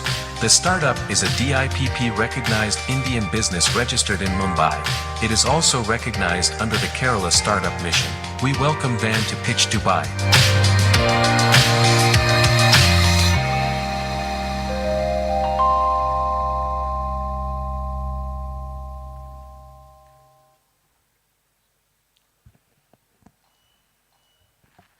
Good evening, everyone. Myself, Jittu Sukumaran Nair, founder of Vian Mobility. So, we have two segments, that is e-bikes and e-scooters. So e-bikes have been launched in the Indian market. Since 18 months, we have generated $500,000 revenue. So today I would like to introduce our EV platform, EV for the masses. So why masses? Because a scooter been developed for last mile delivery as well as for tier 3 and tier 4 cities. So as you see here, this is a platform which has been developed for the last mile delivery companies like Swiggy, Zomato, and the aggregators like Zip Electric. We have been testing this platform for the last 12 months. We have grabbed an order of 11,000 scooters. So we are behind, 5 months behind for the launch of the scooter platform. So this is an integrated platform where the aggregators can buy and rent the scooters or this platform to the last mile delivery companies on a daily, weekly, or a monthly basis. So we have tied up with Benelli, Italy for our supply chain. The complete branding of the company was done in Salzburg by KTM, which is Kiska, which is owned by KTM. We have raised nearly $3 million, 20 crores bootstrapped.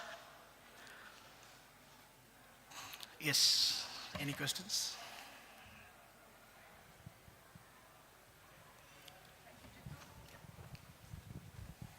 There's one question for you. So what are the partnerships what have you guys done and what are the partnerships? Like, what is the, you mentioned there are 4 or 5 names there, right? So, yes. Yeah. So we invested in a company called Enotech. It's an engineering company in Spain. So the complete design is done by KTM. And then the engineering is done by the Electric Moto in Spain. And we are a team of 47 right now. So my team was been trained by KTM. So now we have been able to design and develop our own products. This is this is the slow speed category or what? No, it's a high speed category. High speed category. Yes. So we'll be competing with Yulu. The Hero Nix. Yulu? Yulu. But Yulu is the slow speed. It's a slow speed. But then there is no alternate option for, for the drivers Delivery. for high speed. The Hero Nix, no? I thought. Yeah, Hero Nix, yes. Thank you. Thank you. Thank you, Jitu. So we have the founder of Foo Foods next, Mr. Fawaz TC.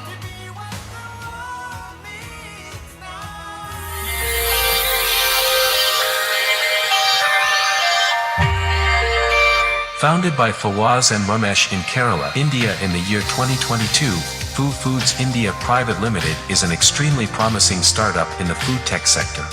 At Foo Foods, they make Indian non-vegetarian foods with a shelf life of 180 days or 6 months, without refrigeration and zero added preservatives. These foods can be carried anywhere in the world and be consumed anytime within 6 months. We welcome Foo Foods India Private Limited to pitch Dubai.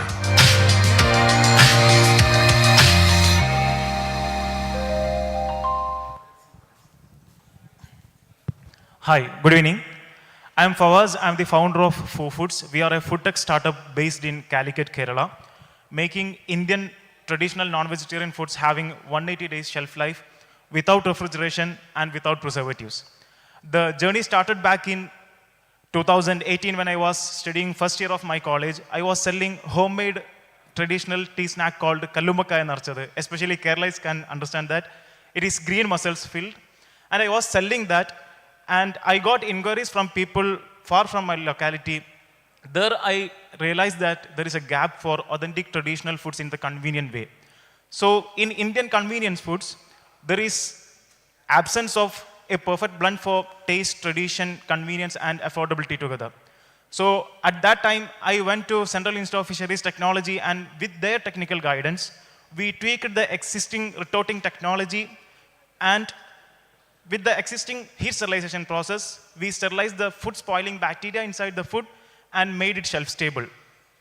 So that's how we made food with 180 days shelf life, no need to refrigerate, no need to freeze, and it tastes good. It can be stored anywhere, anyone can consume anytime as per their convenience. And we are looking to carve the $15 billion in the non-vegetarian food market. And our vision is to become the Heinz for Indians. As Heinz invented baked beans, today UK is consuming 1.5 million cans of baked beans per day. In that way, we are looking forward to serve India. And we are scaling 4x this year. We did 26 lakhs INR in the first year. We are on the track to hit 1 crore this year. Hopefully, we will definitely do that with the existing channels of Horeca, D2C brand website and marketplace Amazon. And we are also into B2B exports and domestic distribution. We are launching 8+ products this year. And we have been invested by National Bank of Agricultural and Rural Development. We are asking 1.5 crore fund to expand to 4 crore revenue in 18 months. That's all. Thank you. Thank you, Fawaz. Any questions from the crowd for Fawaz? Thank you so much. Thank you. Next, we have the founder of Selectric Automotive Drives, Mr. Bhavil Varghese.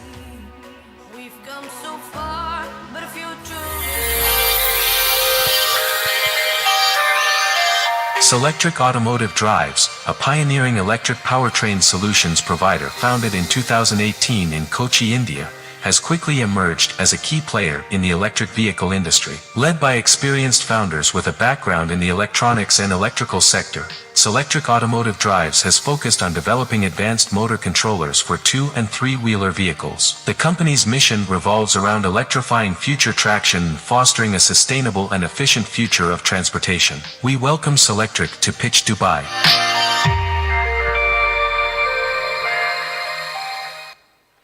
Hello everyone.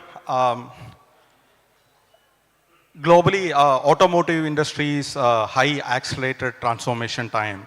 All the people are moving out of internal combustion engine to electric vehicle.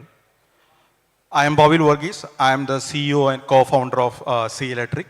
Along with me, my co-founder, Mr. Radish, our esteemed CTO. We are in a mission to change Indian landscape of 2- and 3-wheelers by electrifying the future of traction.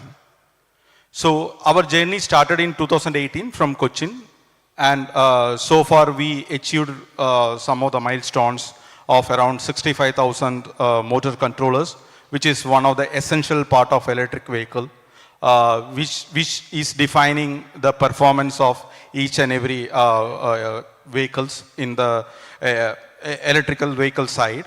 So we have a 1 patent so far, and then we are raised around 500,000 funds so far, and then we are trying to raise around 6 million for upcoming expansion of manufacturing and then new product and expanding the team members. So we are actually expanded our operation to Mysore for the manufacturing hub, and we are looking for more partners in the journey to reach a 500 company in 5 years' time. Thank you. Thank you, Bhavil. I don't see any questions coming up. Thank you so much. We have Mr. Christo Varghese from Estro Tech Robotics and Innovations Private Limited next over to the stage.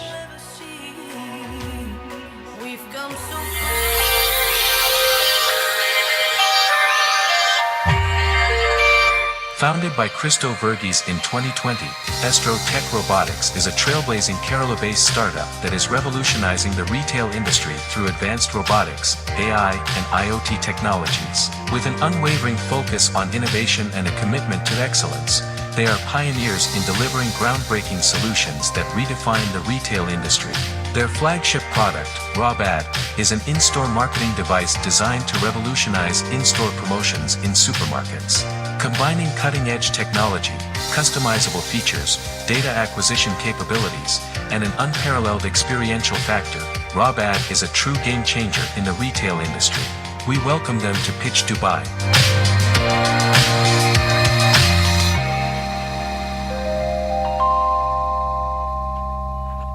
Hi, good evening everyone. My name is Rajesh. I am the Chief Growth Officer for Estro Tech, and as you have seen, our product is called RobAd, and it's an in-store marketing device. It changes the shoppers to customers. So it grabs the attention of the shopper and it changes to a customer. So what how the features is like, it has motion, it has the light and the sound which attracts the customer. So when a customer walks inside the supermarket or any aisle, so the brand stands out. So what the benefits is like, the brands get recognized, and we give a product visibility for the brand, as well as a result it increases the sales. So what exactly the brands look for is like, we get to know the details of how many stood there, heard the full ad. So we are also coming up with an AI concept where we will get to know which gender or age-wise the people are interested. So we are planning to raise around $300K for manufacturing these particular devices. We already have customers, major clients like ITC, Wipro, and other companies, and we are planning to expand to global. So we currently have a competitor, a Romanian-based company called Tokinomo, who already have raised 3 million. And the current ask is to manufacture and expand globally. Thank you. Thank you so much. Do we have a question? No. Thank you. Next we have Mr. Ashok Vishwanathan of Fulfilly.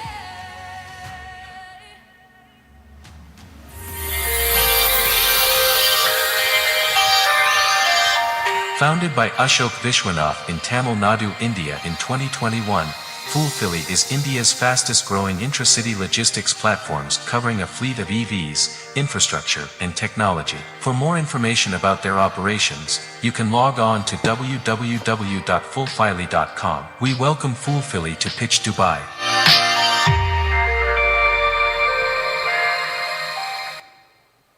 Yeah, hi. Good evening, everyone. I'm Ashok, the founder and CEO of Fulfilly. We are India's fastest growing EV as a full solution. We've got a fleet of cutting-edge EVs, infrastructure, very bullish about it, and technology as well. On one side of the spectrum, we work with your usual suspects like Amazon, Big Basket, and Flipkart. Our differentiator is we've got a subscription-based delivery platform for SMBs. We are absolutely making a change over there. In terms of growth, we are clocking $400,000 of monthly recurring revenue, growing 30% month on month. Unit economics are already positive. We are also raising $5 million. 40% of the round is already subscribed. This gets us to $2 million of monthly recurring revenue by June next year. So here to raise the remaining money. Thank you. Thank you, Ashok. So we are led by an organization called TNI FMC. They are a VC arm of the government. They invest in infra projects, and it was a validation that they chose to invest with us, and they are doing a follow-on as well in the next round. And we've got tier 1 VCs who have already signed term sheets with us for the next round. Yeah, thank you. Thank you, Ashok. Thank you. So we have our final company who's going to come to pitch in, which is Jarvis Invest, and we have the founder Sumit Chanda. Do we have the video, please? No, we don't have a video. Okay. Thank you, everyone. Good evening. So we don't have a video. Anyway, so I am Sumit. I am CEO and founder of Jarvis. So at Jarvis, what we do is basically we use big data and artificial intelligence on the equity markets, and we create a lot of market intelligence and analytics when it comes to the global equity markets. Currently, we consume roughly about 300 million data points every single day, which is being processed using some of the GPUs that we use. And our solutions are being currently used by some of the largest names, at least in India for now. As of now, we are headquartered in Mumbai. We are also present in Dubai. So we own a AI Innovations license in DIFC. And we are also present in Melbourne, Australia. We raised 2 rounds before this. One was through a family office in Dubai itself. That was the first seed round. followed by one angel round of about $1 million. Now we are trying to raise about $5 million. Most of these investments or the fund that we are trying to raise would go towards one, building more intelligence on and more analytics around the markets, two, building some business development around these areas. Now we invested about 7+ years in building this technology, and now we are actually enjoying some of the fruits of this. As I said, that we have signed one of the largest brokerage houses and the research houses back in India. Similar things we are trying to replicate in other markets also. So while I say that, we have also signed a contract with one of the funds here in Dubai, in Saudi Arabia, as well as in Australia. So open for any questions. Thank you.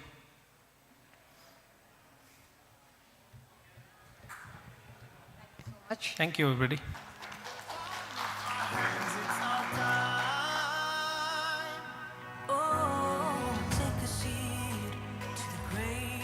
So I think now with that we have come to the end of the pitching, and I would like to invite our founder for Startup Middle East, Mr. Sibi, to do the closing ceremony. Thank you so much.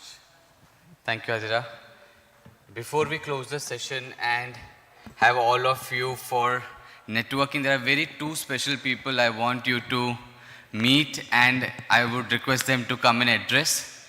First, before I invite Prajit, let's have the video of one of the program that Kerala Startup Mission is organizing, one of our sponsors for the Startup India Startups Forum also. So before I call Prajit, let's have the video of Huddle. Nilesh sir, somewhere I want to take to you, to Trivandrum.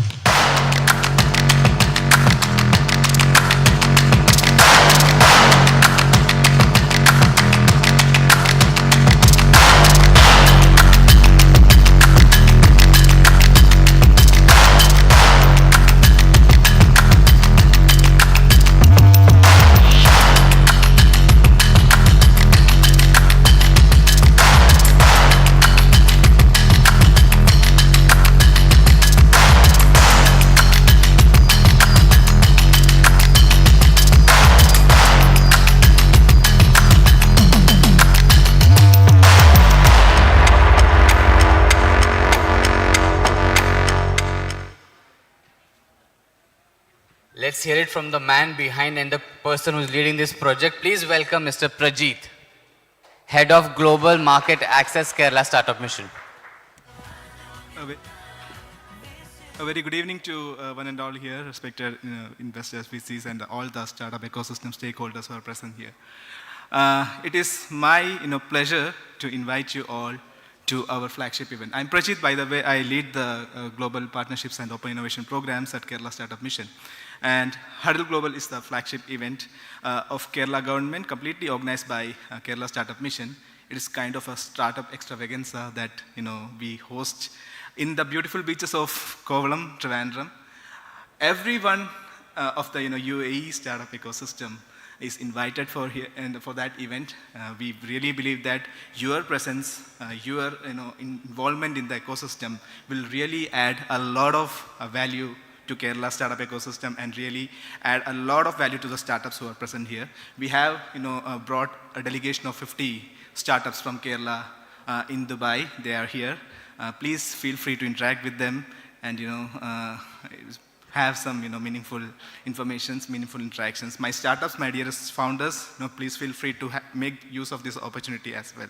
Huddle Global is such an event where we are expecting 10,000 plus participation, 10,000 plus participants, including the stakeholder community. Like we are expecting VCs, 100 plus VCs, 50 plus corporates, 4,000 to 5,000 plus startups, and a lot of mentors. All the ecosystem stakeholders coming together and huddling. That is what the name is, Huddle Global. A kind of a semi-casual, semi-formal kind of environment alongside the beaches. And last time it was, we were conducting that in the resorts. Now this is purely happening alongside the beach. This time what we are doing is, we are taking like, 1.5 to 2 lakh square feet of stretch alongside the Kovalam beach, and we are doing our own standalone construction, 3 days of event, and environment wherein all the huddling will happen. Welcoming you all again to that event, and looking forward to meet you and see you at Huddle. Thanks a lot, Sibi. Thanks a lot, Startup Middle East, for hosting us again in Dubai and making our startups interact with the Dubai ecosystem. Thanks a lot. Thank you so much, Prajit. Thank you. For me, literally, Trivandrum is home, but in Dubai, we lightly say that, Dubai is the 15th district of Kerala. And as Ghanim would say, the best place to live in Kerala is Dubai. From Prajit, I would like to introduce you to a person who again is responsible for the thriving South Indian startup ecosystem. It's because of these 2-3 people that, when the tagline of our morning session was the prowess of the fastest growing ecosystem in the world, which is India. Another great person who is responsible for it is the CEO of Startup Tamil Nadu and the Mission Director. Please welcome Mr. R. Shivraja. Thank you so much, sir, for your presence. Shivraja, sir. So, good evening to all, and thanks CB Startup Middle East for this opportunity. I'll just take 2 minutes, just like my counterpart friend from Kerala. I also wanted to invite to a large event that is going to happen on January 7th and 8th in Chennai, called Global Investor Meet, where we are expecting delegates and investors from across 100 different countries. This is mainly aimed at the large industries. To say a few words about Tamil Nadu, is one of the leading industrialized states in the country. We contribute number 2 to the nation's GDP after Mumbai or Maharashtra. But in terms of number of industries, we stand largest, and number of industrial workforce, we stand number 1, and most urbanized state in the country. We are the knowledge capital. 35 out of top 100 higher education institutions are located in Tamil Nadu, and we have the largest research PhD filings, or patent filings from Tamil Nadu in India. And in terms of healthcare, we are at par with some of the Scandinavian countries. We have 1 doctor for every 250 citizens. So like that, we are well placed. We proudly say that, Tamil Nadu is a Dubai in India. So with this privilege, we also poised to make Tamil Nadu as the top 20 startup ecosystem in the world in the next 10 years time. So now, we are, very late entrant as a government nodal agency. We just formed in 21, the Tamil Nadu Startup and Innovation Mission. We ourselves have some 5 different funds, government owned, and on Global Investor Meet on January 7th and 8th, we are launching a platform called TAN Fund.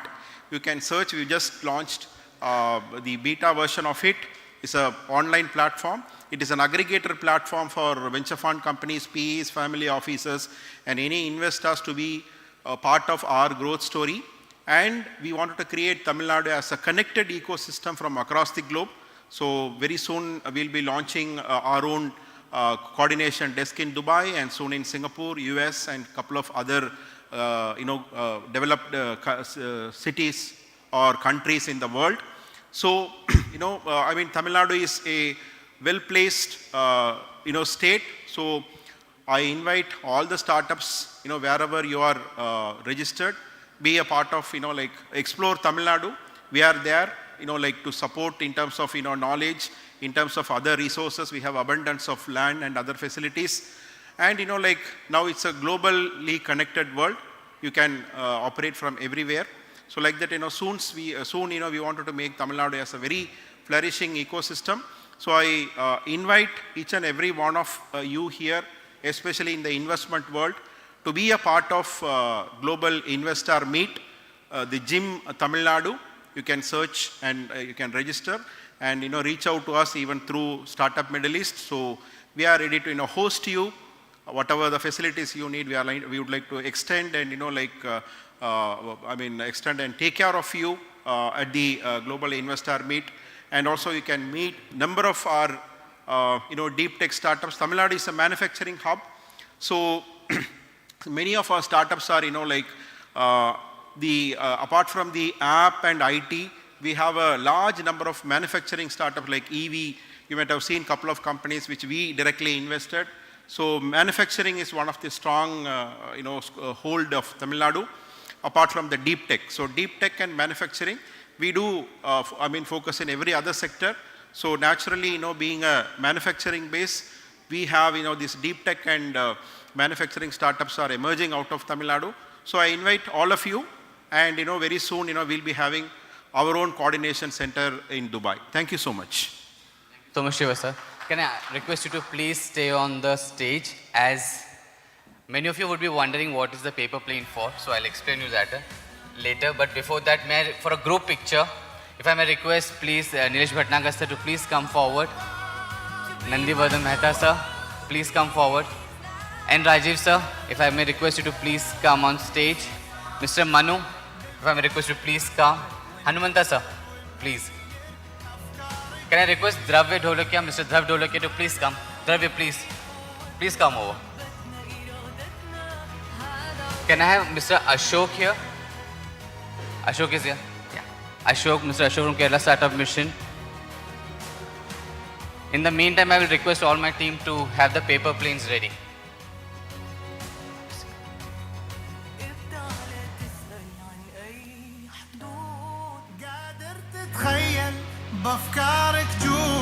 We are the next generation to strive for a new day. This is our time. This is the moment we have to decide. It's time to stand up and loud, to be what the world needs now.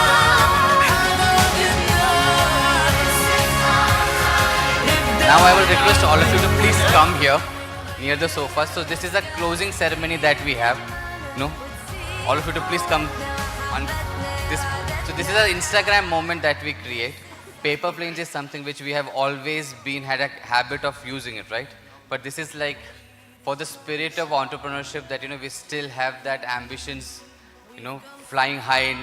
So I will request all of you to please stand up, come forward here. And when we say 1, 2, 3, so this is the Instagram moment. Shiroja sir, please. After the long, before we break out for, everybody has a paper plane, right? So, yeah, you can show it around. So the moment I say 1, 2, 3, he's the boss. $1 million. We can do that.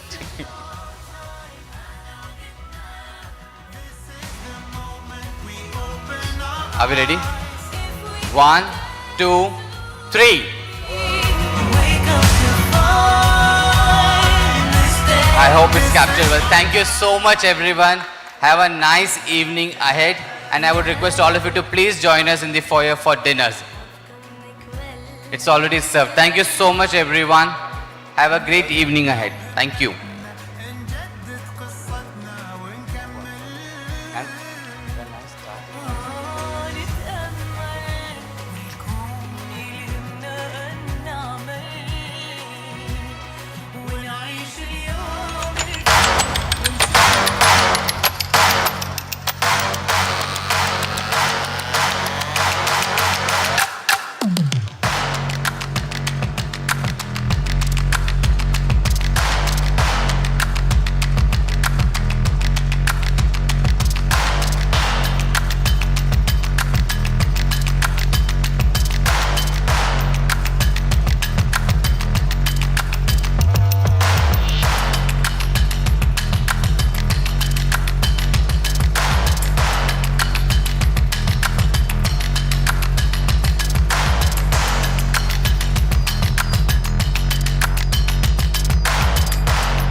Rapti is a Chennai-based electric motorcycle company.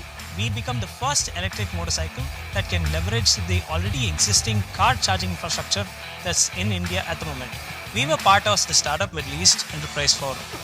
Here, I could meet and connect with many investors from whom I now have an investment of over $1.5 million plus a commitment of over $2.5 million.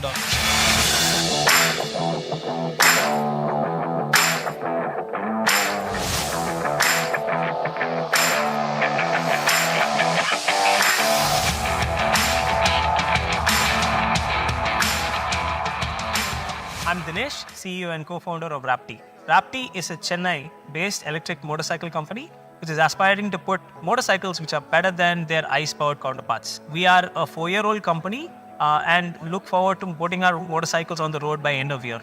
We've just closed our pre-Series A round and are raising a $19 million Series A round right now.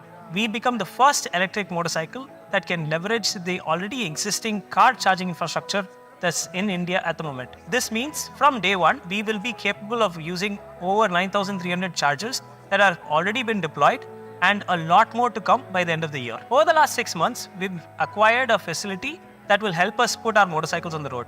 This facility has a peak installed capacity of over 1 lakh units an annum. Not only have we invested in infrastructure, but we've also invested in talent. Very recently, the head of business of Royal Enfield joined us as Chief Business Officer to lead the branding and marketing efforts at Rapti. We really believe that by the end of the decade, we will have the largest market share in electric motorcycles in India and also have a really good presence across the globe. Rapti is one of the very few electric two-wheeler companies to have a technical moat. We are building the first natively high-voltage drivetrain-based electric motorcycle, which means not only are our motorcycles safer than ever, but can last a very long period of time and perform reliably and consistently over decades. As part of the Exposure Visit program to Dubai, we were part of the Startup Middle East Enterprise Forum.